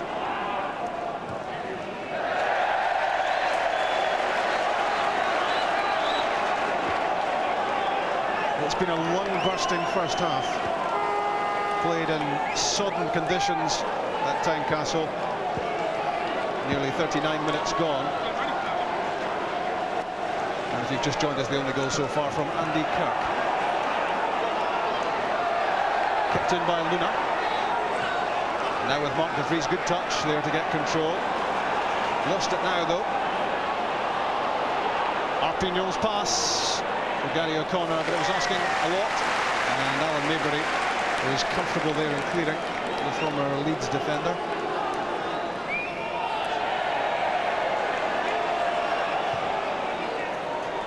Hearts want to protect their lead to take into the home dressing room at half-time, although when you look back, there have been distinct chances for them to have stretched their advantage.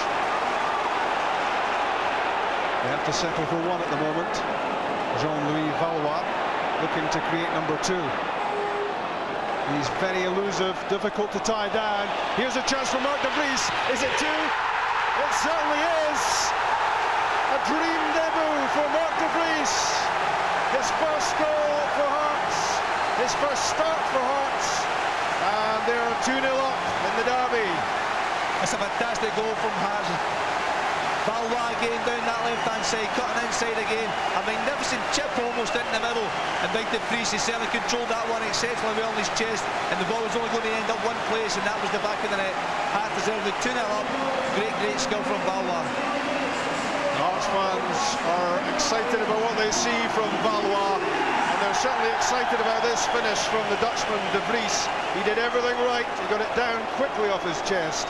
And there was power and venom in that shot as it crashed in off the underside of the crossbar. You can't start your Hearts career much better than this. Who was Ricardo Fuller again? I remember him. Yeah, the memory will quickly be wiped away if Mark de Vries continues to do that. Hibs shocked and stunned. Freddie Arpignon, Ian Murray, flicked away by Severin, only as far as Jack. Valois was there to block the shot. He's doing absolutely everything, isn't he? He's working exceptionally hard, Rob, apart from anything else. He's shown great skill. The football's a crazy game. Probably the last 10 minutes has been Hibs' best spell of the game so far. And suddenly they find themselves 2-0 down. That second Hearts goal is a real flattener for Hibs. And it's a real test of character now for Hibs as Craig Levine reflects on a first half which for him couldn't have been any better. Well, I suppose the only way it could have been better would have been if Severin and Andy Kirk had scored again, and it was 4. Here's de Vries, saved by Craig. Kirk was almost in again. And Hibs could be down and out by now. They look as if they're just about gone. De Vries again, managing to win the flick on, quick enough to pick up the second ball. Tony Craig got a good left hand to manage to knock it clear away from Andy Kirk. Otherwise, that would have been a tap in for 3.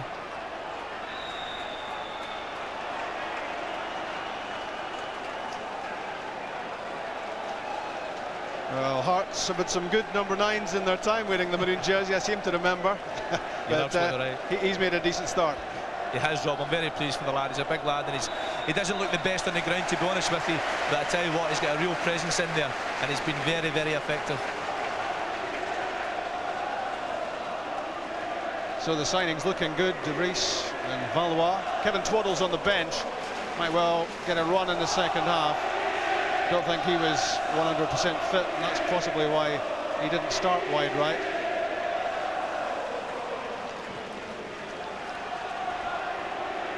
Again, De Vries the target. Doesn't take too much working out that he's the guy to thump the ball down towards, and he's used it well. Brebner with the reverse pass, and well, that just completes the misery for Hibs, doesn't it? Another offside flag against Gary O'Connor, who, as he looks up towards the stand, gets a little bit of treatment and the odd gesture, not too many of them kind, from the Hearts supporters. I don't think Rob can have any complaints here. The Hearts back four held the line exceptionally well, and Gary's certainly offsided. There's a worried looking man. I think if I was Bobby, I'd be concerned about his back four more than anything else today. They seem a little bit flat. Anytime De Vries manages to get a flick on, they seem static and allowing Andy Kirk to run onside. De Vries again with a knockdown this time. Gary Smith is there to supervise the defensive operation. Arpignon's pass is brilliant for Townsley. Here's a chance for Hibs. Saved by Niemi. Arpignon. Brebner. It's a chase again for O'Connor. Murray's up in the box alongside Paco Luna. But it's a throw-in. I think that's the best move in the match for Hibs so far. A great switch of play. Derek Townsley through the goalkeeper, Antoniemi managing to stay up and block away shins. Yeah, sometimes the saves are spectacular ones, and Antoniemi has a habit of producing spectacular ones, but that was just a case of spreading his body and making sure that there was no way Townsley could squeeze that shot in. Yeah, it's called experience, Rob. He stayed on his feet as long as he could. He didn't make up Derek Townsley's mind for him and managed to make which made a difficult save look easy. We're inside the final minute of regulation time in the first half at Tynecastle, and Hearts well on their way, if they can keep up this momentum, to winning the first Edinburgh derby of the season.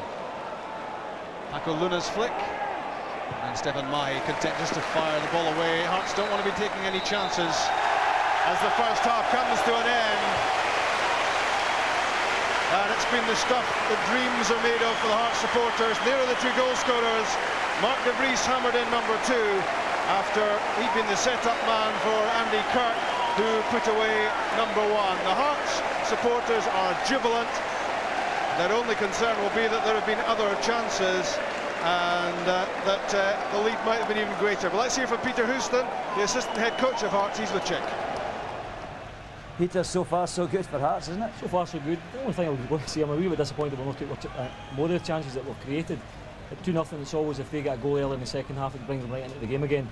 But obviously our job is to try and score more and make sure they don't get a chance back at the game. And the new boys have really kicked in, not just de Vries with the goal, but Val has been outstanding, hasn't he? Yeah, he's a talent, he's very much a talent, and his delivery for the second ball for Mark to score the goal was magnificent. But we knew what to expect for his young boy. We didn't know what to expect with the derby game, but he's come into it well and his skills are amazing. But the message as you go into the dressing room now will be it's only half time. It's only half time, certainly. I thought you might say that. Cheers, Peter. Cheers. Yes, but it will be a happy Hearts dressing room. Both Jim and Gordon tipped Hearts to win beforehand. You're both looking quite clever at the moment because it's been their half, Jim, hasn't it?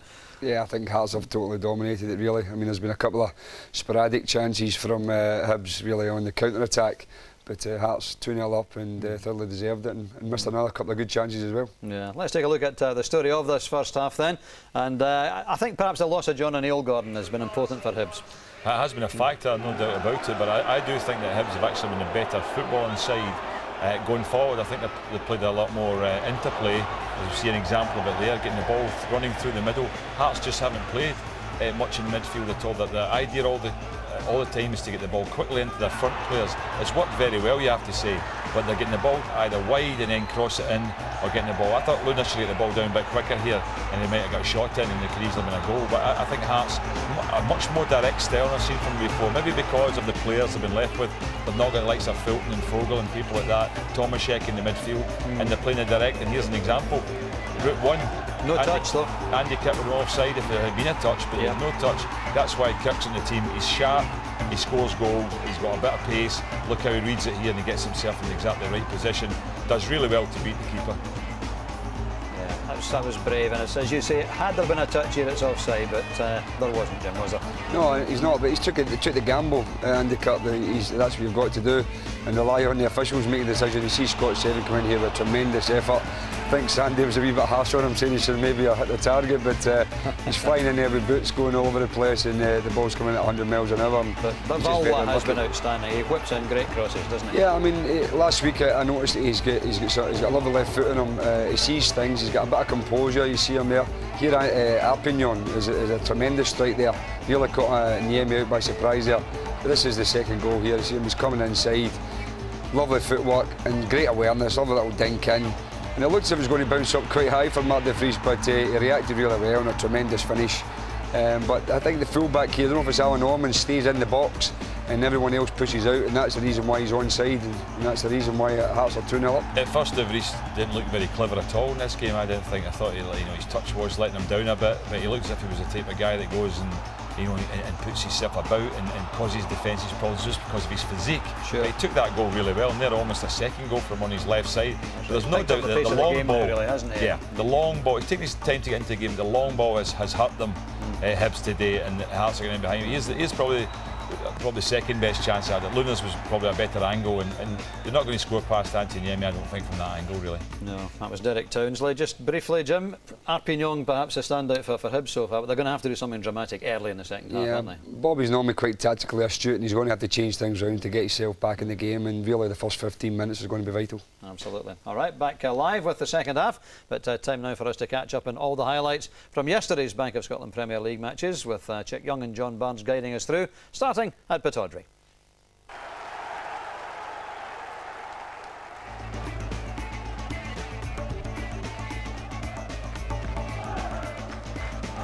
Aberdeen were the only team to beat Celtic in the Championship last season. History never looked like repeating itself.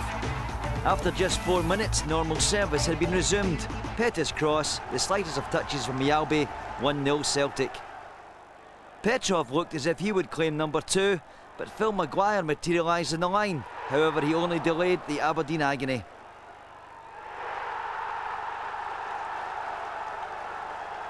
Petrov lobbed it back in, and Chris Sutton swooped.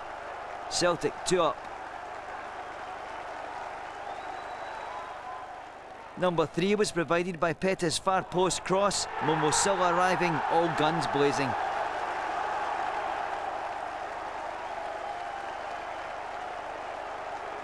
And the goal triggered a civil war in the Aberdeen ranks. Maguire and McAllister at odds with one another about just who should shoulder the blame.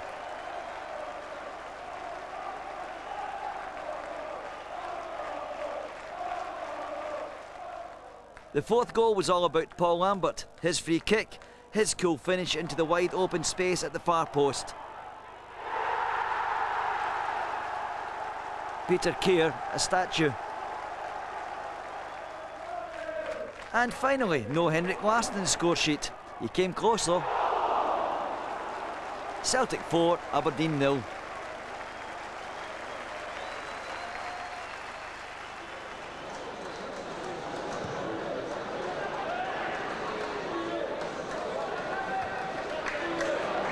This was a game Dunfermline should have won comfortably, if only they'd taken their chances. First to lose his nerve in front of goal was Sean Kilgannon. Livingston's hero last week was Rolando Zarate, but he was out of luck this time, denied by the post. Dunfermline though get the breakthrough in 28 minutes. A wonderful strike from Stevie Crawford, but his tally for the season off and running. Craig Brewster's reverse pass split the Livy defence, and Crawford finished in style. The Brewster-Crawford strike force looks sure to become a productive partnership, and early in the second half they combined for Dunfermline's second.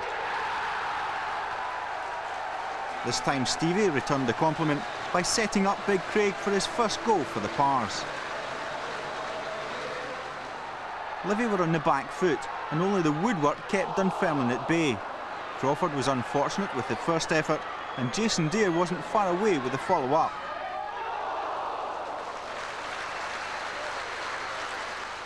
A few minutes later, Deere came close again.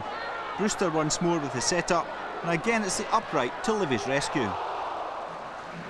Livingston though did get on the score sheet 3 minutes into stoppage time. Substitute David Sousa was their marksman, but in the end it was nothing more than a consolation, with Dunfermline deserving the win.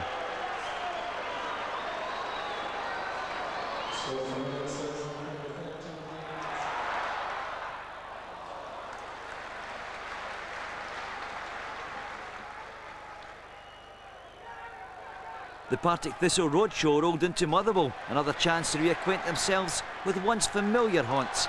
But Dougie Ramsey had an early warning for the Jags. And a James McFadden free kick underlined the fact that John Lambie's side are in the big boys' playground now. But that's a great save from Budanikis. Into the second half and Thistle turned up, Alan Archibald with a long-range effort. Actually, Budanikis had another great save, but it was teammate Derek White to put him under pressure. Eventually though, the Jags worked it out that it might be better if the drama was at the other end, and their first Bank of Scotland Premier League goal was produced. Alex Burns, the opportunist scorer. There were just 10 minutes left, but that's plenty of time for drama. Motherwell equalised, courtesy of Stephen Pearson.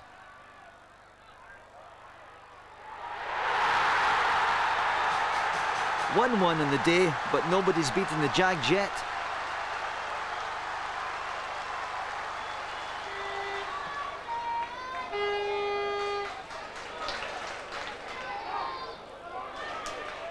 Jim Jeffries gave new signing Gary Locke his debut at Tannadice, and the former Hearts and Bradford midfielder showed he was keen to make an impact. All the goals in this game came in the second half, and it was United's Stephen Thompson who was first to strike. The Scotland international was United's top scorer last term, and this was his first of the new campaign. Killie introduced substitutes Craig Dargo and Chris Boyd, and they were to reap the rewards. Boyd's header found Dargo nipping in ahead of Stuart Duff to claim the equaliser. Boyd's contribution, though, was to get even better, with a top-class goal to put Killie 2-1 up. The youngster's vision to spot the keeper off his line was impressive. The finish was quite superb. United had a chance to pull level a minute from the end, but on this occasion Thompson couldn't keep his shot down. After their spirited performance against Rangers last week, Killie again showed their comeback qualities to claim this victory.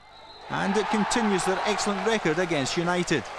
That's now 18 games unbeaten against the Tannadice side, and I could be wrong, but I think the Killie boss is happy with that statistic. Case of can we play you every week, I think. Aberdeen were disappointing yesterday, Jim, weren't they? Yeah, I mean, obviously only seen the highlights, but it looked as if Celtic ran out comfortable victory winners, and I think the experience in Celtic side definitely told against a very inexperienced Aberdeen side. Yeah, that's maybe the key factor, Gordon. They've got some very good young players, Aberdeen, but you can't win anything with kids, as Alan Hansen once said. Well, I expect them to be better because, I mean, the kids they've got, the young players have got, are more experienced than most kids in the league because they play more regularly. I think that, you know, they've just lost, like I said, Derek White is a major loss for them, I think, but certainly they played well below what they're capable of yesterday. But Celtic, you know, it was men against boys yesterday. Celtic dominated them and could have won with more goals. Yeah, and a tip for a very useful partnership this season could well be Craig Brewster, Stevie Crawford, because they're beginning to gel already, obviously. Yeah, I'm a great admirer of Craig Brewster. I think that whoever his playing partner has been over the years has always benefited from his awareness, and he brings players into play. And Stevie Crawford, I said, I'll be delighted to have a player of his quality. We play him next week, so I hope Craig's got one of his off days. But you know, as a person and as a player, I've got a great admiration for him. Yeah, absolutely. I've got to ask, Dougie, are the administrators at Motherwell looking after the pitch there now as well? It was poor, wasn't it? That's the worst August pitch I've ever seen. I said at the start of the programme, sunshine, great pitches this time of year. Not at Fir Park, unfortunately. They'll be working on it, I'm sure, and we'll have highlights for you, of course, every live Sunday afternoon of all the Bank of Scotland Premier League matches. Back to Tynecastle, though, 2-0 at half-time. Hearts lead. Let's just take another look at the goals which separate the teams, and both very, very well taken, and Hibs have got their problems, Gordon. They've got real problems to come back in this game. I think, you know, Hearts, the direct style, as I spoke about, that Hearts are adopting now is working well for them in this game, and Hibs are finding it very hard to cope. But they've played decent football at times, Hibs, and they've had chances. I mean, they definitely have an opportunity. And as Peter Houston said there, if they were to lose, if Hearts were to lose the next goal, then it would give Hibs a real boost. But at the moment, they don't look like they're going to come back in this game. Yeah, you said before the game, Jam, about Valois, Jean-Louis Valois, great left foot, and he's proved that so far, hasn't he? Yeah, but he's a very clever player as well. Sometimes you get guys who just run up and down the line and whip in crosses, but you've seen with the second goal, he came inside and was aware as well of his teammates around him. He's drifted over to the right-hand side on occasion as well. So I think he's certainly got knowledge. Jim, because I think we can hear from Bobby Williamson's assistant, Jerry McCabe, at Tynecastle.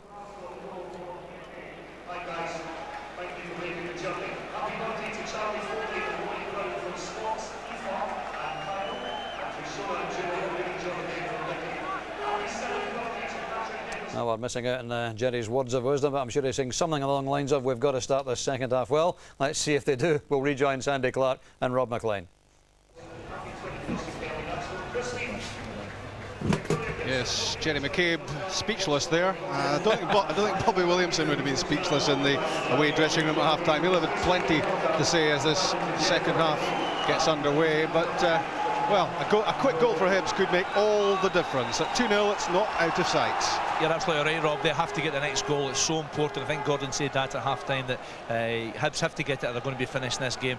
Well, as I'm sure Hearts will be quite happy to make sure they hold nice and solid at the back and try and catch Hibs in the break now.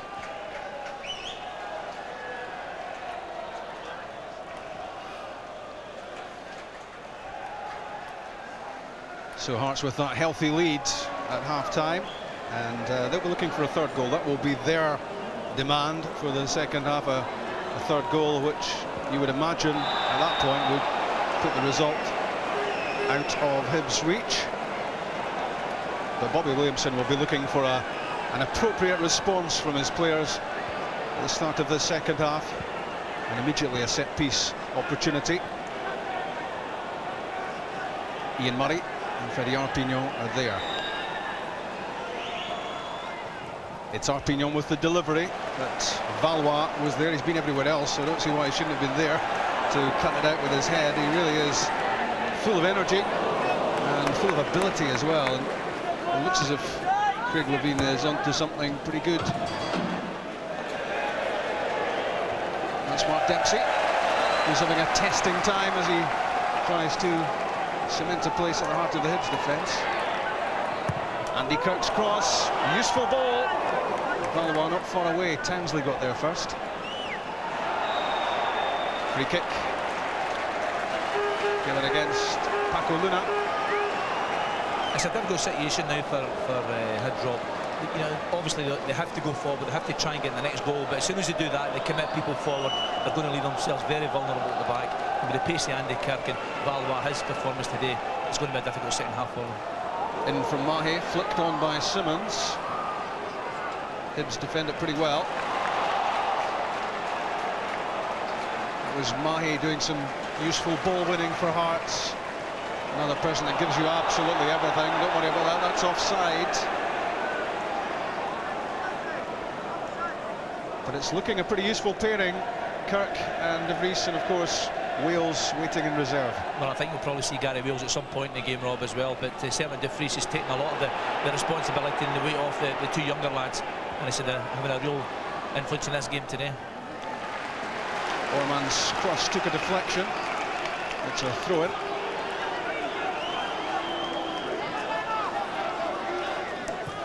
That's Brebner. Orman looking to get this in, and when he does, it's not too impressive. That was Smith and Presley's header. Alan Maybury up for Mark De Vries. Smith again. Luna's after it. McKenna there, and he sensed that Antonieri wasn't going to make that, and he made the right decision. I think it was very sensible defending from Kevin McKenna there. Niemi was coming out, but he wasn't too sure where Luna was. He was just over his right-hand shoulder. But rather than take the chance, he decided to like to play the ball out to safety. Hibs looking to put some pressure on Hearts.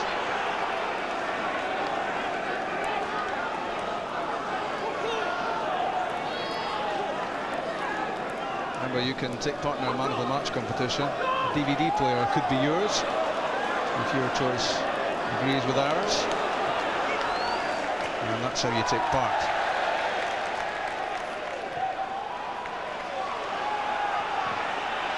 Orman's cross. Good work from Alan Maybury.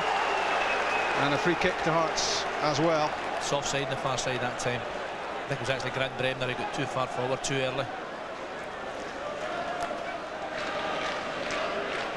Yeah, it's one of those difficult ones again. He's actually offside then on the far side, but is he actually interfering with play? It's a difficult one for the referee and assistant referee to decide on. De Vries with the flick. Dempsey was there, and Murray. And Presley, as ever, seems to be in the right place at the right time. Great positional sense, which, if you've got that, makes everything else a little bit easier. Yeah, he's very experienced and he shows that. He takes responsibility. He's the captain of the Hearts team now, and he's really a very important player for Craig Levein.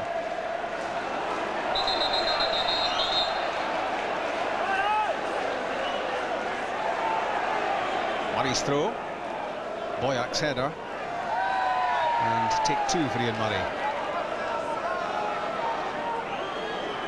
Matthias Jack. Thought he might be leaving Hibs during the summer, but back for another year. Gary Smith. Stepped over by Brebner. Townsley struggled to get it under control. Still has it though, is strong enough, big enough. Keeping Severn at bay.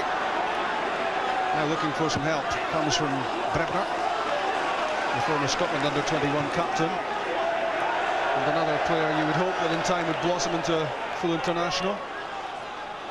Luna and Brebner and Murray! Ian Murray gets the goal. Hibs badly wanted. Less than 6 minutes played. A after the interval, and suddenly for these Hibs fans, their hopes come alive. It's a fabulous finish from Ian Murray. Pacoluna plays his part in the ball, just laying it back there, and Ian Murray a good late run into the box, giving Antonemi absolutely no chance with a strong header. A little bit similar to Scott Severn's missed in the first half, but gets on target and giving the goalkeeper absolutely no chance whatsoever. The timing on the run was absolutely perfect from Murray. Ian Murray is the man who scored the first goal of Bobby Williamson's reign as Hibs manager. And Williamson will hope that it's significant that it's Murray who's hit back in this Edinburgh derby. I wonder, could that be the start of a big fight back? It's 2-1 now. And suddenly it's well within reach for Ian Murray and Hibs. Well, we said a few minutes ago, Rob, but Hibs commit people forward. Ian Murray's playing left full back today, and I think that answers that question. He's right up there with the attack, getting on the end of that cross. Maybury's cross. Tony Craig might well have caught that, but chose to punch. Scott Severn for Hearts. Early ball in. The knockdown from Simmons, and De Vries tried to turn that into the net, and that was brilliant defending from Gary Smith. Good play from Hearts down the left-hand side. Scott Severn flings the ball into the back post, and his boy out there gets his head to it, knocks it back to De Vries, and great defender from Hibs there, managing just to get his body in the road to block De Vries' shot on target for the corner kick.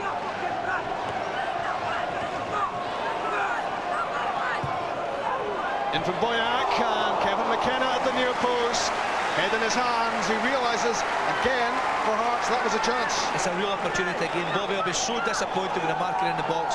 Kevin McKenna is one of the bigger player for Hearts in there. He gets a free header 6 yards out, and if he gets something on target, it's a real problem for them. I think Simmons might be giving way shortly for Kevin Twaddle as Craig Levine contemplates a change. Well, I know Jim Duffy was giving you a hard time for your criticism of Scott Severn's headed chance in the first half, but that was a clear header for Kevin McKenna there, and he would expect to put those away. Well, he would do. You know, Kevin is playing at the back today, but he's played lots of times up front for Hearts, and he's got his fair share of goals. And it's when you look at it, it's the Hibs goal we're looking at again. Ian Murray, it's a marvellous finish. So Murray for Hibs. McKenna's effort goes over the top, and it remains at 2-1. Could have been about 5-2 by now. Yeah, it's been a good game, no question about that.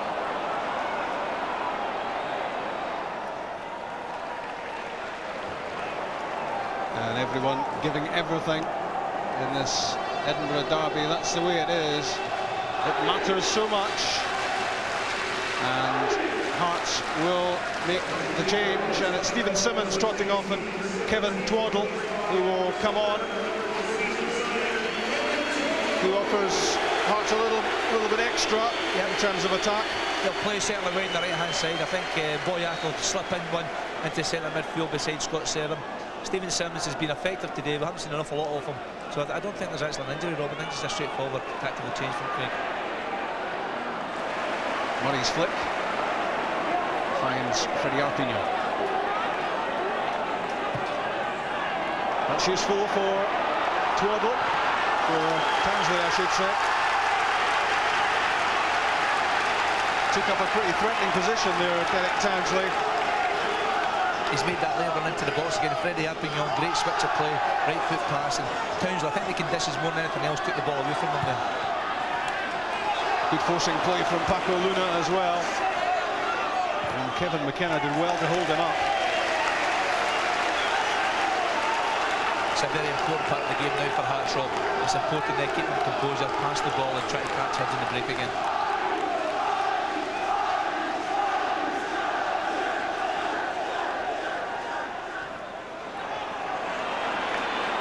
Gary Smith with the flick. Now Brebner claims for a penalty from Hibs. Mike McCurry is surrounded. Freddie Arpignon up and about. It was he who crashed to the deck. Interesting. Mike McCurry's certainly got a very, very good view of this one. I think it's a tangle of legs more than anything else. And I think the important factor, Rob, is the ball is going all the way through for a goal kick anyway. There's no way Arpignon was going to get on the end of that one. So I think Mike McCurry got that one right. And I think when you look at the central figure there, Arpignon, he was up and back and into midfield and really wasn't making a great deal of it. And I don't think there was an awful lot of contact there. Here's Ian Murray under pressure and copes with it well. There's another header from him, which breathed new life into Hibs. 2-0 at half-time, now 2-1. Mark Brebner probing and prompting. Mabry's headed away to Valois. And Hearts will feel that they really need to start afresh here, start all over again, because at the moment it's Hibs who've got a lot going for them. Yeah, what they have to do now, Rob, Hearts have to get the ball down again and make passes, keep possession, get the ball to Valois on the left-hand side, let him create opportunities for Kirk and De Vries through the middle. They have to start passing the ball again, but credit to Hibs, they're now fighting hard, they're not giving Hearts a lot of time on the ball. Mark De Vries with the layoff for Stephen Boyack. Drifting wide of Ian Murray, then the ball in for De Vries, and the header goes wide. Very impressive debut, this in the Edinburgh Derby. Yeah, he's got a real presence. Boyack, it's a good ball back in the box. He's pulled it back, and De Vries, he's actually came from very, very deep there, managed to get his head on it. Unfortunately for him, didn't hit target that time. Hearts against Hibs from BBC Scotland, and it's compelling stuff. Don't go away, don't put the kettle on, because blink and you might miss something. We haven't yet played an hour of it. 3 goals, and there could well have been more. It's Kevin McKenna who pumps the ball onto the roof of the main stand. I think Hibs have actually took a gauge from Hearts in the second half. They're actually playing Group 1 football as well now. They're missing out in the midfield, playing it forward long, hoping that the corner and Luna hold the ball up for support from the middle of the park. Well, that was an unusual throw-in, to say the least. Different. And it hasn't pleased him.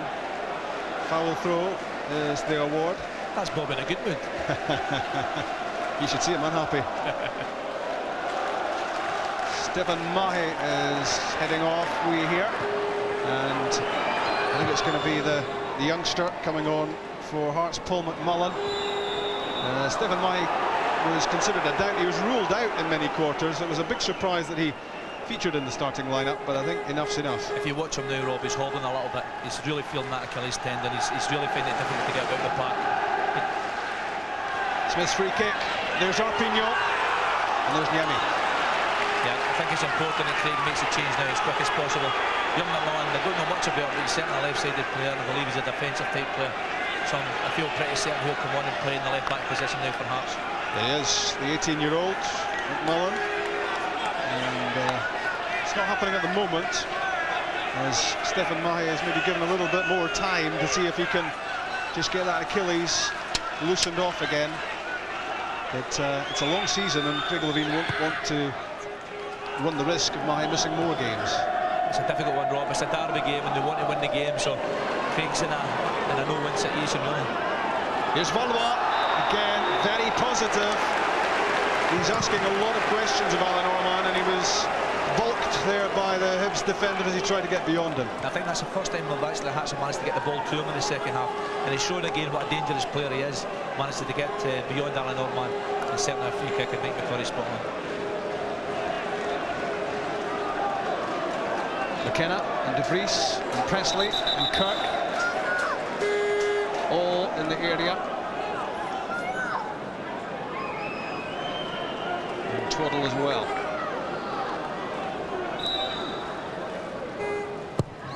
In from Boyack, lofted for Presley, and Luna got there first. Presley reckoned there was some shirt tugging going on with the ball in the air. It's good defensive play from Pakaluna there. There's a lot of tangle, it's arms and legs and all over the place, and eventually Pakaluna managed to get a touch to the ball.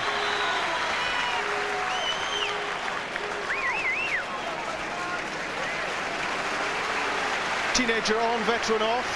McMullen now replaces Mahe. Big moment for them. And Craig Levine needs his youngsters to come through. Can't afford to buy too much. Valois' corner kick. Only as far as Boyack.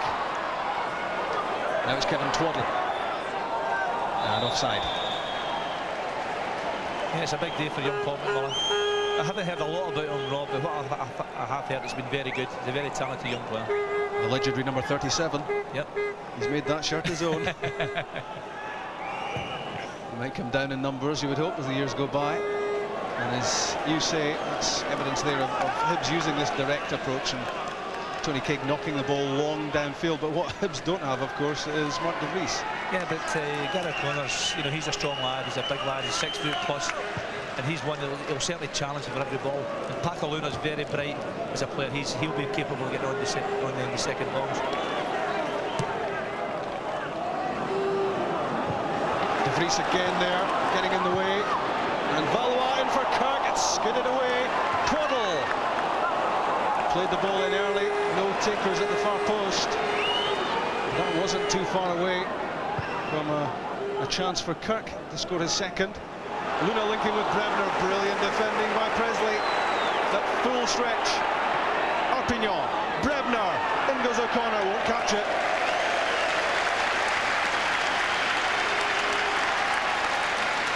Good play that time from Hibs. Arpignon involved again. Flick on in the middle of the park, Luna. Hibs picking up the loose balls. Gary O'Connor just a little bit unfortunate here. Just the conditions more than anything else took the ball away from him. Always likely to score though, O'Connor, even when things don't appear to be going too well for him. He keeps his head up, he's confident. As Hearts press on with Andy Kirk. From Kirk, and what a save by Tony Craig.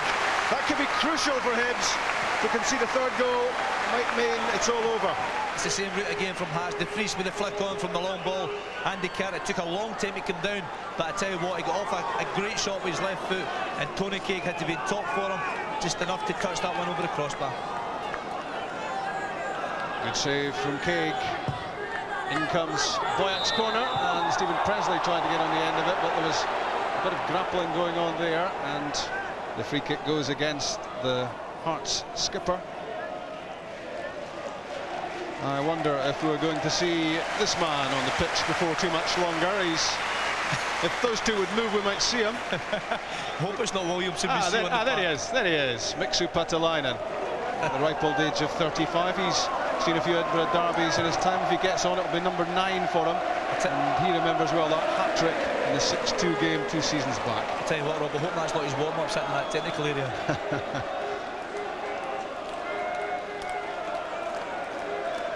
Bobby Williamson was shielding him there from us, but might not be shielding him for too much longer. It's a big shield. Just as well as widescreen. Free kick. Taken quickly by Hearts. Wide for Twaddle, took his eye off it. But he'll need a few minutes to just adjust to the pace of the game and adjust to the surface as well. Yeah, you're disappointed in that one, Rob. You control that one without any problem. It's a good early free kick from Stephen Boyat. Antiniemi collects.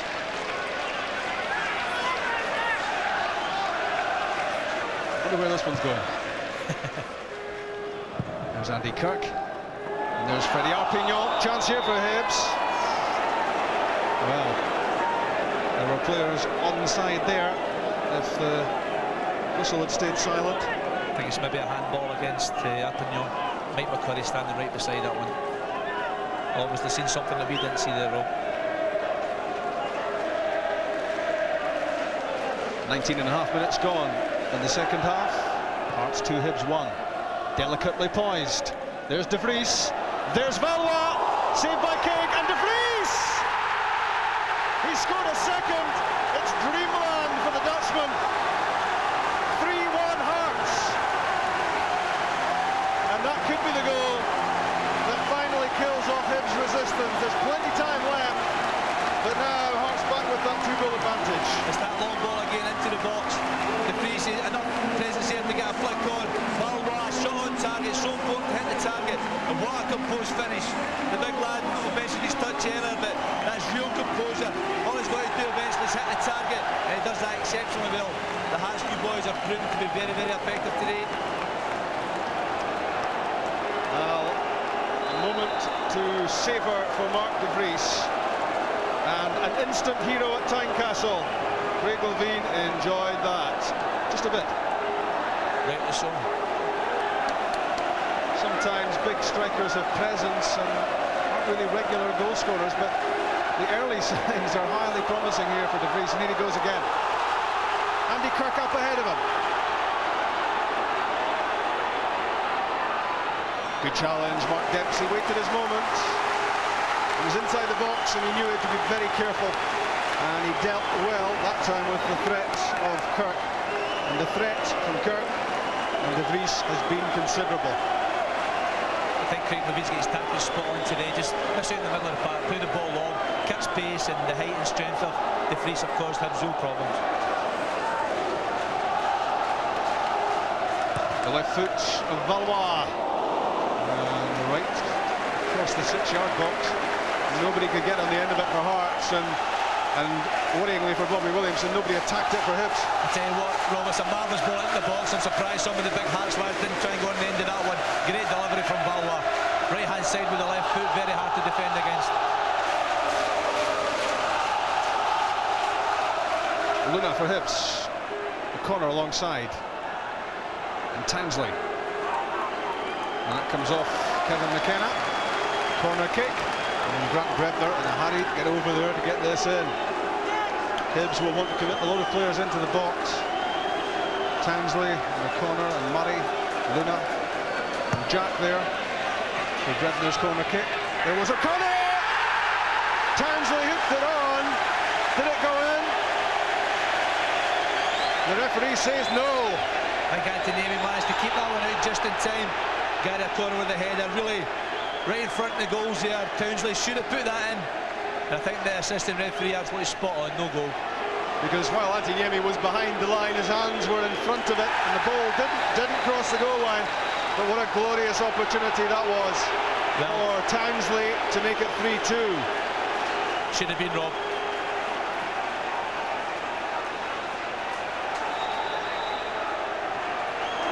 Yellow card there for Ian Murray, so a goal and a booking for him. Never a dull moment, and you can certainly say that about this match. And it's been played at a fair old pace, and you would imagine in the closing stages, exhaustion will play a part even at this early stage of the season. That's when mistakes happen as well, Rob, and we can actually see more goals in the latter part of this game. Both teams are still really going for it.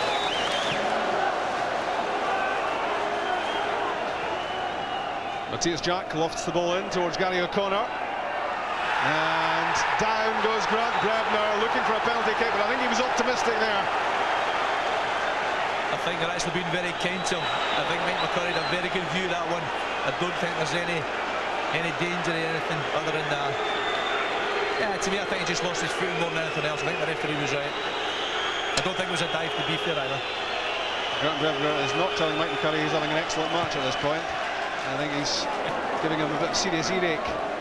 And Mark De Vries it was who was back doing the defending there, who made the challenge on Brebner. There looked little chance of a penalty as the outcome. The corner turns back into Maybury. Now Arpignon. Help arrives from Murray. Advantage might have been played because Hibs had the ball. But a free kick instead against Twaddle.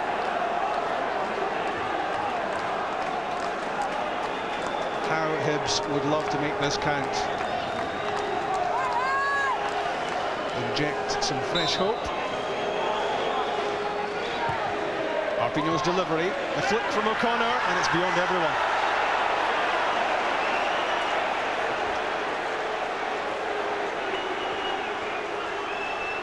It's actually a very difficult free kick to defend against. Right foot across the box, Gary O'Connor gets a decent touch on it, maybe a little bit too much, taking it beyond Packaluna at the back post.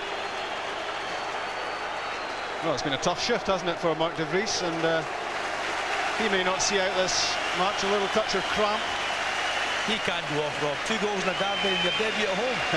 He's got to last 90 minutes. He even gets a round of applause for being treated for cramp. They like him. And there are a few cigarettes being lit around the stadium. There could be some tense moments to come if Hibs score again.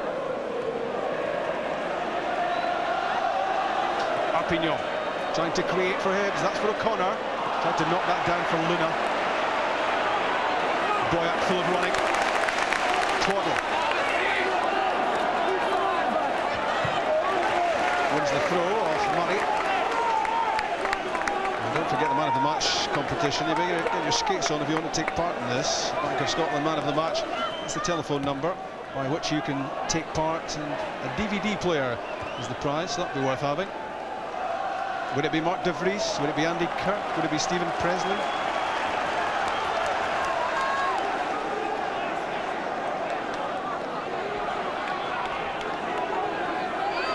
We've played 26 minutes of the second half, as you can see from the clock in the top corner, inside the last 20. Freddie Arpignon squares it. No way through for Alan Orman. And McMullen almost making a mistake there, which Kevin McKenna was covering.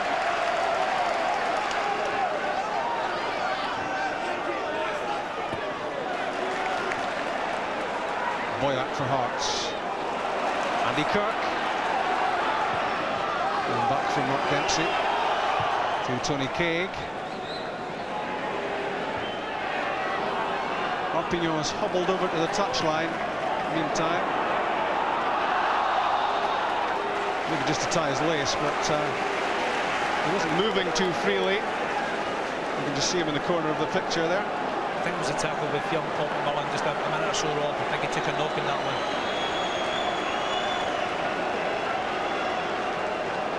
Hibs contemplating a double switch. Not surprisingly, Mixu Patalainen, and not surprisingly, Tom McManus. They need 2 goals. They have a chance of getting anything.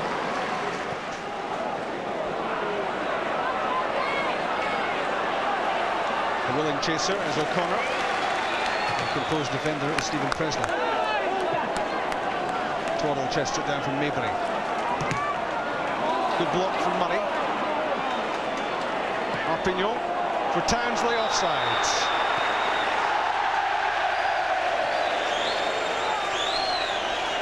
More live football on BBC Scotland coming your way. Wednesday night, it's the Champions League qualifier at Celtic Park. Can Celtic make it to Europe's premier competition?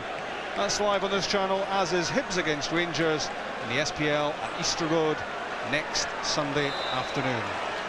And Hibs might still be looking for their first Premier points. They lost to Aberdeen last weekend, losing to Hearts here.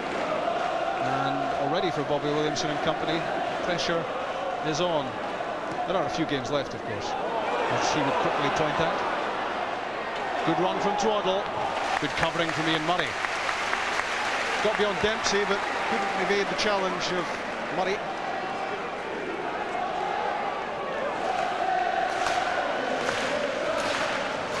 Hibs not quite ready to make their substitutions as yet,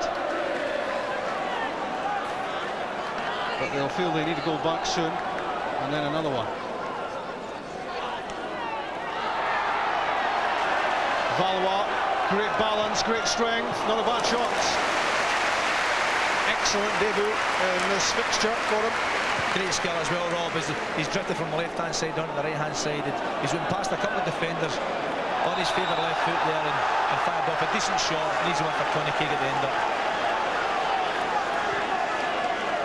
Up at the other end, a free kick to Hearts. A trip by Luna on McKenna.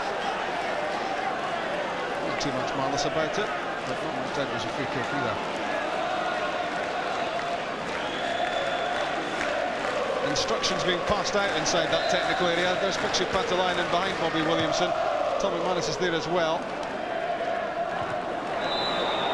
As Hearts threatened again. Offside.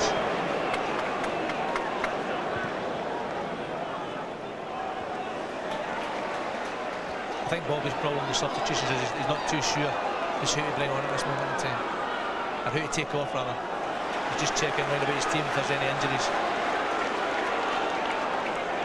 He'll be getting some advice from Mixu Patalainen about who to take on, but he's just taking off his tracksuit, the big man, so he's ready. He's been ready for some considerable time, I think you could safely say. And Hibs now will make that change.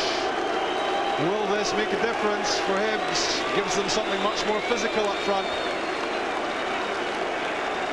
Mixu Patalainen, who's seen service all around the country and abroad. Paco Luna thought he was coming off, then stopped. It's Gary O'Connor who is heading off down the tunnel. So O'Connor and Townsley are the two players to give way. And it's Patalainen and McManus and Luna up front now for Hibs. That's all out attack from Bob, and I'm sure they'll play route one football, trying to get the ball into big Mixu to hold up and try and play off him. Here's Luna. Did well to win the corner kick as the ball was skidding away from him.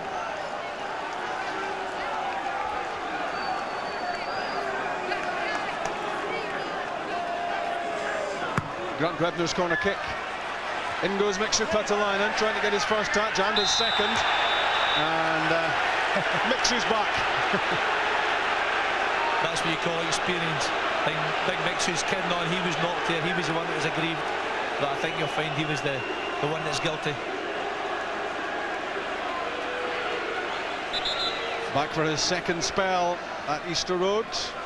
Bobby Williamson decided to bring him back here, feeling that he'd still something to give, and he'll certainly hope that he's got something to give here, and quickly for Hibs. 3-1 down. There's Dempsey. De Vries. Well, I'm not sure what he was doing wrong there in Mike McCurry's eyes. It seemed to me to be just standing, using his bulk to try to hold off the challenge. He just stood his ground more than anything else, and Mike McCurry decided it was a free kick. I think Big De Vries is very, very tired now, Rob. I wouldn't be surprised if Craig took him off in the last 10 minutes of this match. Matthias Jack, Grant Brebner. Tom McManus keeps it in. Orman's cross, Patalainen's header,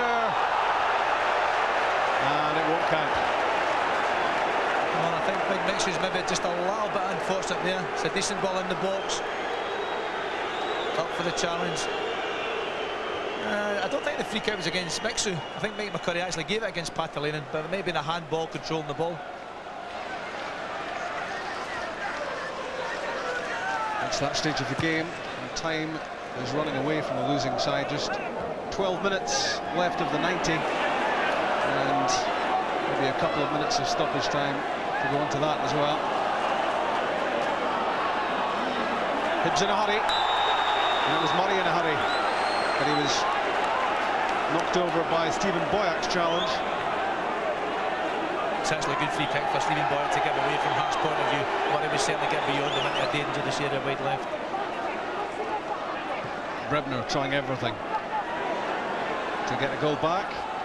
Now Patalainen and Jack, the two 30-somethings. Freddie Arpignon as well qualifies in that category.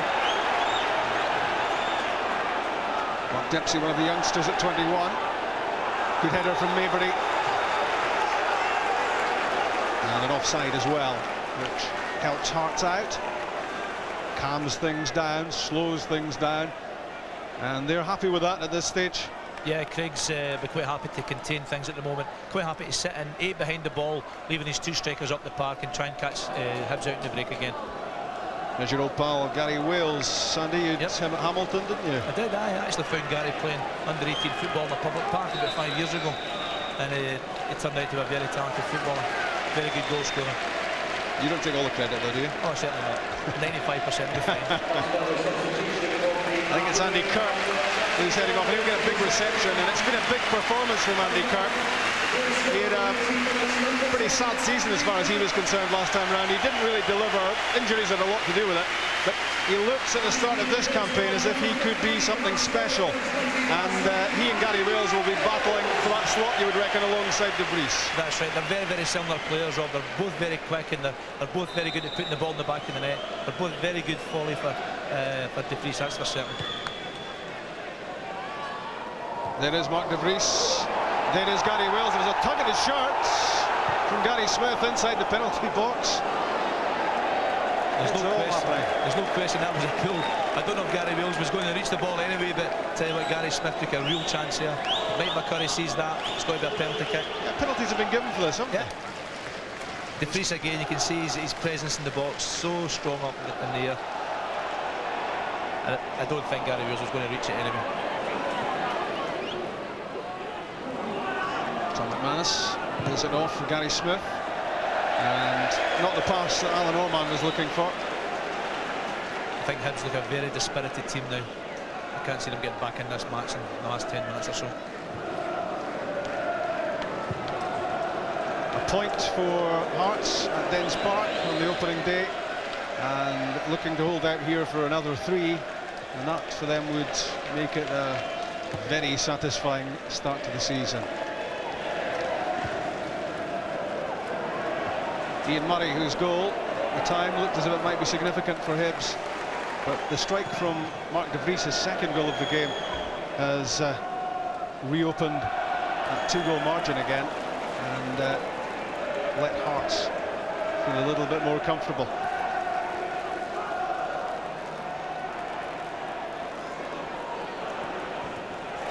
Smith under pressure, gives it away to Valois.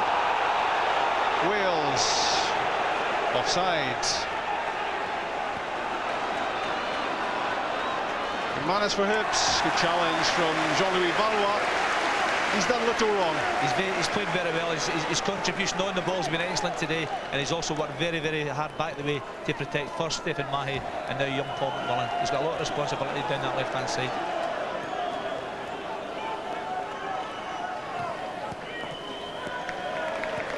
Good work again from McMullen against McManus.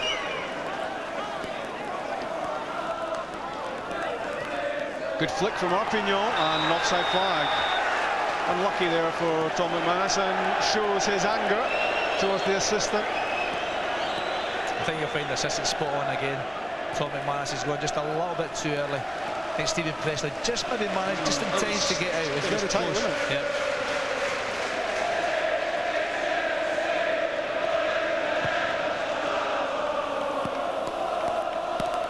De Vries wins yet another header. Orman forces it away. Alan Maybury. Good pass to Kevin Twaddle.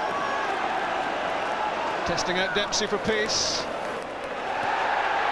Gary Wales got a touch and took a tumble. Wasn't looking for a penalty, despite the noises from the Hearts supporters. Good work from Boyack. Valois fires it in. Gary Smith was in the way.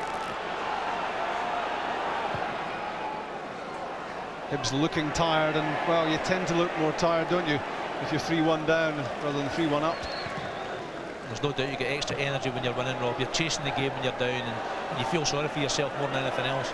I think that's what the Hibs players are feeling at the moment. Here's McManus looking to offer Hibs a little freshness, but Hearts answering all of the questions at the moment. Keeping Hibs out. Hibs have to commit players forward, and what Hearts would like to do is score a fourth. Long ball for Wales, and there's a push from Gary Wales on Gary Smith, and a free kick. 84 minutes played.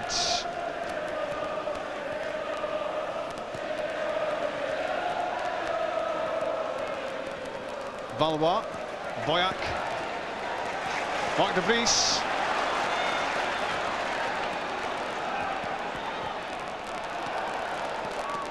Not bad on the deck either, is he? He looked very tired, but he got there.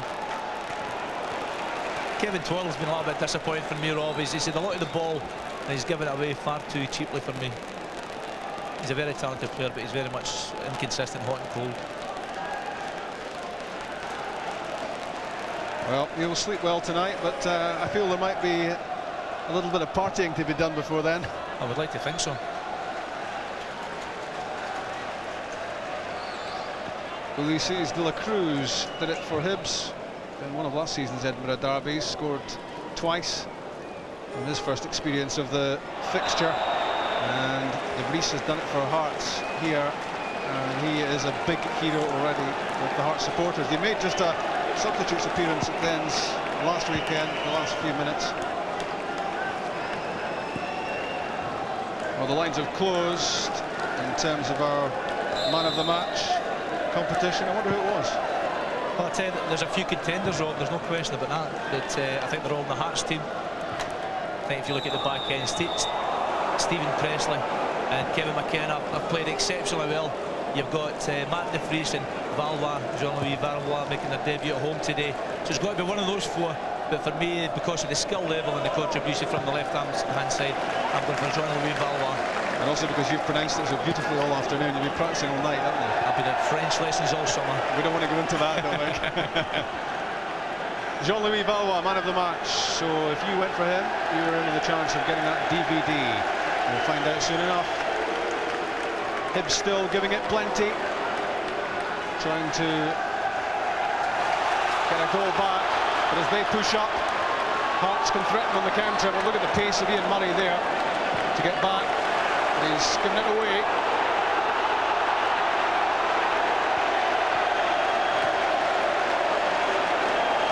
Supporters urging their team to have a go for number 4, and then the party can really begin.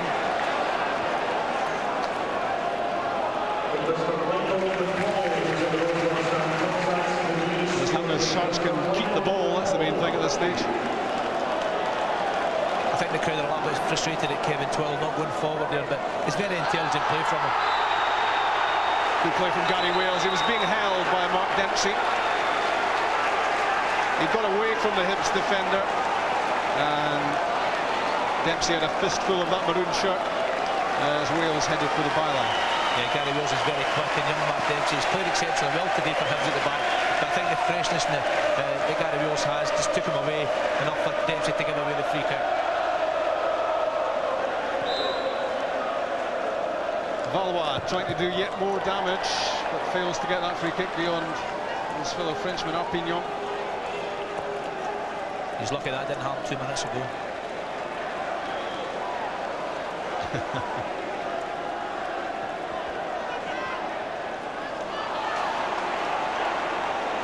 No, don't get the feeling Kevin Twell's Mr. Popular in these parts. I think he's been injured, Rob, so he's probably missed a fair bit of training. And as we said earlier, Craig hasn't got a lot of depth and strength and depth in his squad. So Kevin Twell is maybe just a little bit ahead of schedule or behind schedule with the rest of the players as in fitness-wise. Luna's flick finds Arpignon. Tried to get an early ball in towards Patalainen. Scott Severin playing the ball away, and that was a wild challenge there. Thankfully he missed out on Murray. Maybury. Wales trying to keep himself onside. Out came Tony Craig.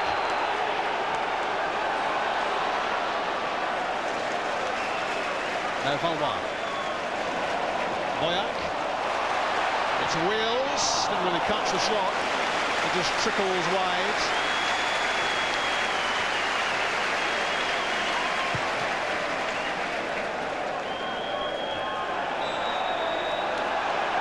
Free kick given against Presley's challenge on Patalainen.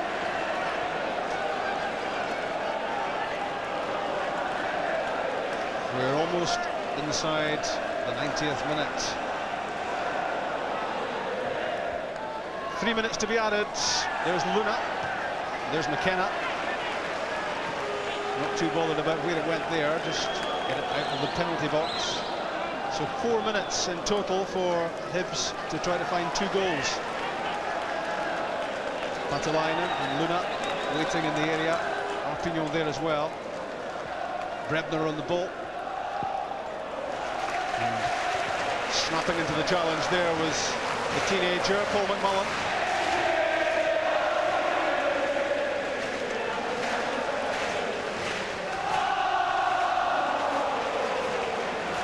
I think these songs could be heard long into the night in Edinburgh if the scoreline stays this way. The Hearts fans warming up for a big celebration. Festival? What festival? That'll be their message tonight. The Gorgie Festival it will be. Mind you, they'll probably benefit from the late opening. And what's new about that? So 90 minutes have come and gone. 3-1 Hearts. Their tempers getting a little frayed. Quick word with Paco Luna and Mike McCarry. Ian Murray trying to force the ball in. It was deflected away. There's McKenna. And now Severin.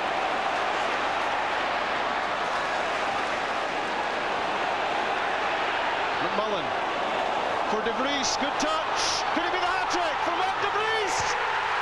It could, you know.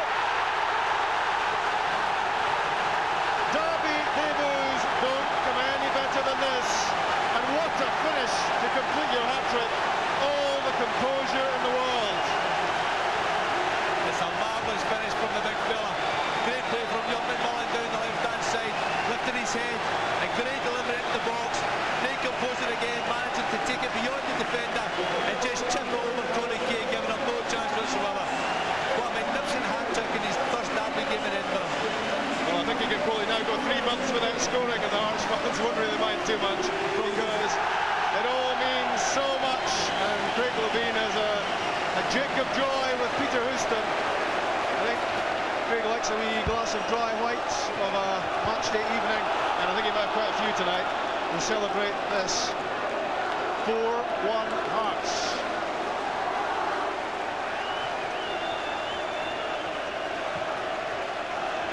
Well, I tell you what, Rob, I made a decision about the man of the match there. I'm not going to change it, but I tell you what, Mark de Vries gets some of it in ammunition. I can't believe you went for Balwa. Neither can I. They're both playing exceptionally well.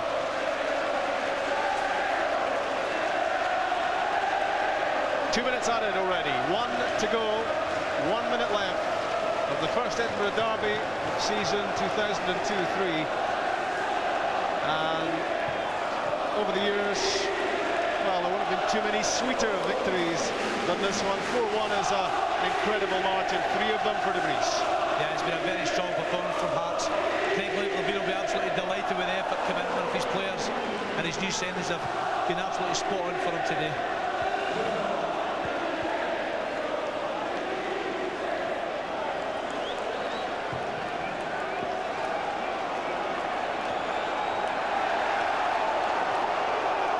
Smith wants the ball away, but Gary Wales onto it.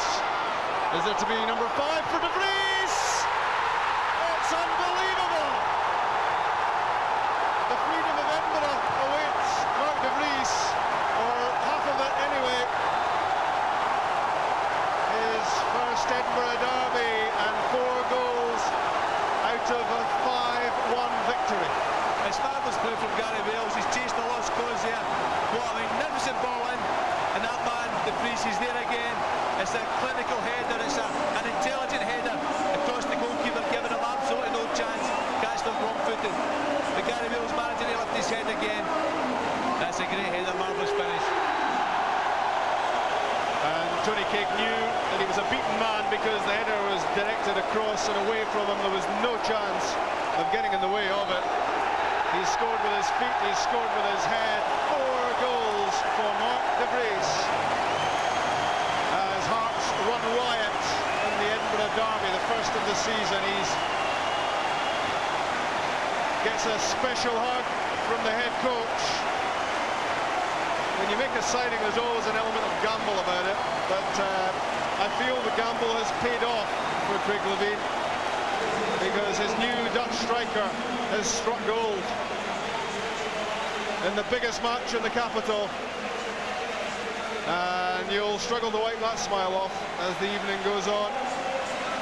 Hearts are jubilant, and they've taken Hibs to shreds here. Hibs battered and bruised, but Hearts are in the mood for a festival party. Andy Kirk started the scoring, and then it was all about this man, Mark de Vries. 4 goals for him. Antiniemi was beaten only once by Ian Murray's close-range header. And Hearts will hope that this is a significant pointer towards the rest of the season. And they will hope that they can get themselves up into a challenging position and do what the likes of Aberdeen and Livingston did in the last campaign. It's a thin squad, as we've said repeatedly throughout the match, but there are players of real quality there, none more so than Mark de Vries and Jean-Louis Balwa, who's with Chick. Jean-Louis, congratulations. That was a fantastic performance, was it not? Wonderful. Yes, it's sure. My English is not very good. We are happy today. It's an exceptional day because it's a derby, and I don't think the score will be large, and it's fantastic for not our best scorer. Did you think, Mark de Vries, what did you think of his performance? 4 goals. Yeah, it's very nice if he can do that every game. it's fantastic. What about the atmosphere with the Hearts fans? Fantastic. It's very nice. It's the first game for me at home, and the stadium is full, and we are very happy for the fans and for the team, for everybody. Well, I'm delighted, despite the fact that Mark De Vries scored 4 goals this afternoon, that you've been named our man of the match in the Bank of Scotland. A bottle of your famous produce from back in France. What a champagne! Thank you very much. Merci, bonne chance. Thank you. Yes, a day to remember for Jean-Louis Valois, certainly a day to remember for Mark De Vries, and indeed for everyone at Hearts. What a scoreline. I wish we could promise you this level of entertainment in all our BBC Live matches, but it's not been a bad start, Gordon, has it? That was tremendous. What a good game. And I think it made all the more so with Hibs scoring so early in the second half. That made a real game. You just suddenly thought, wait a minute, have we got it this wrong, and Hibs going to come back? But in the end up, Hearts were very direct. You know, I feel sorry for Sandy Clark, actually. Choosing man of the match, like, you know, 5 minutes from the end, and the guy ends up scoring 4. It's like making the wrong substitution at the wrong time. To be fair, it was the right call at the time, Jim, wasn't it? Valois was outstanding, but you don't expect De Vries to score 2 goals in injury time. Yeah, well, I think Valois had contributed, but also, I mean, it was a nip and tuck between the two of them. But I think once the big guy scored the other 2 goals, there can only be one man of the match, and I'm afraid that in this particular occasion, Sandy got it wrong, I'm afraid. Absolutely. Maybe I'll share out the champagne. Let's take you back then and look over the story of this first match in our BBC Live coverage, the Edinburgh Derby, and a match to remember, particularly if you're a Jambo. And yet, Gordon, Hibs had started well. I thought Hibs played the best football in the early part of the game. Their build-up play was through the midfield. Hearts were certainly direct. It was a back-to-front game they were playing.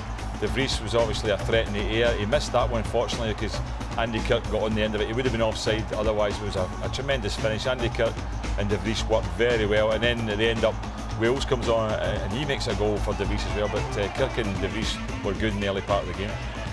Craig Levein will be delighted, obviously, Jim, because there's 2 of his big signings in a season when there hasn't been much money around, and they've both paid off big time. I think when a manager is judged on his signings an awful lot of times, and particularly when money is very tight, you know, you can pay dividends, particularly in a derby match. I mean, that's all you can ask from your signings, to go there and perform well. But I mean, he set his standards, the De Vries, and obviously the Hearts fans will be looking for big things from him now. But overall, I thought it was a very entertaining match. Hibs had to try and chase the match at 2-1, and sometimes you are liable to get caught out. You see the boy Valois there, tremendous piece of skill, great ball outside the left foot. And the big man showed you the decent touch as well. He wasn't just a presence with his power. He had a little bit of finesse, chest control, and then went for power and gave Tony Craig no chance. Great goal though. I mean, Valois' little chip pass there is absolutely tremendous in a tight space when he's running in like that. Another good shot with the Grease there, but you have to say that, you know, both those players, I mean, we've talked about Valois and De Vries, but they were Vries, I mean, they're Bosman players. It's not as if they're big signings in respect to, you know, the signings had to be made, and they're 2 players we didn't know about before, but they both cost nothing in terms of the, you know, coming in the Bosman rule. But that was a chance, half chance there, Townsley. I thought, as I said, I thought Hibs played some decent football going forward, but they always looked vulnerable at the back, and as I say, when once this goal was in, then Hearts were up and running.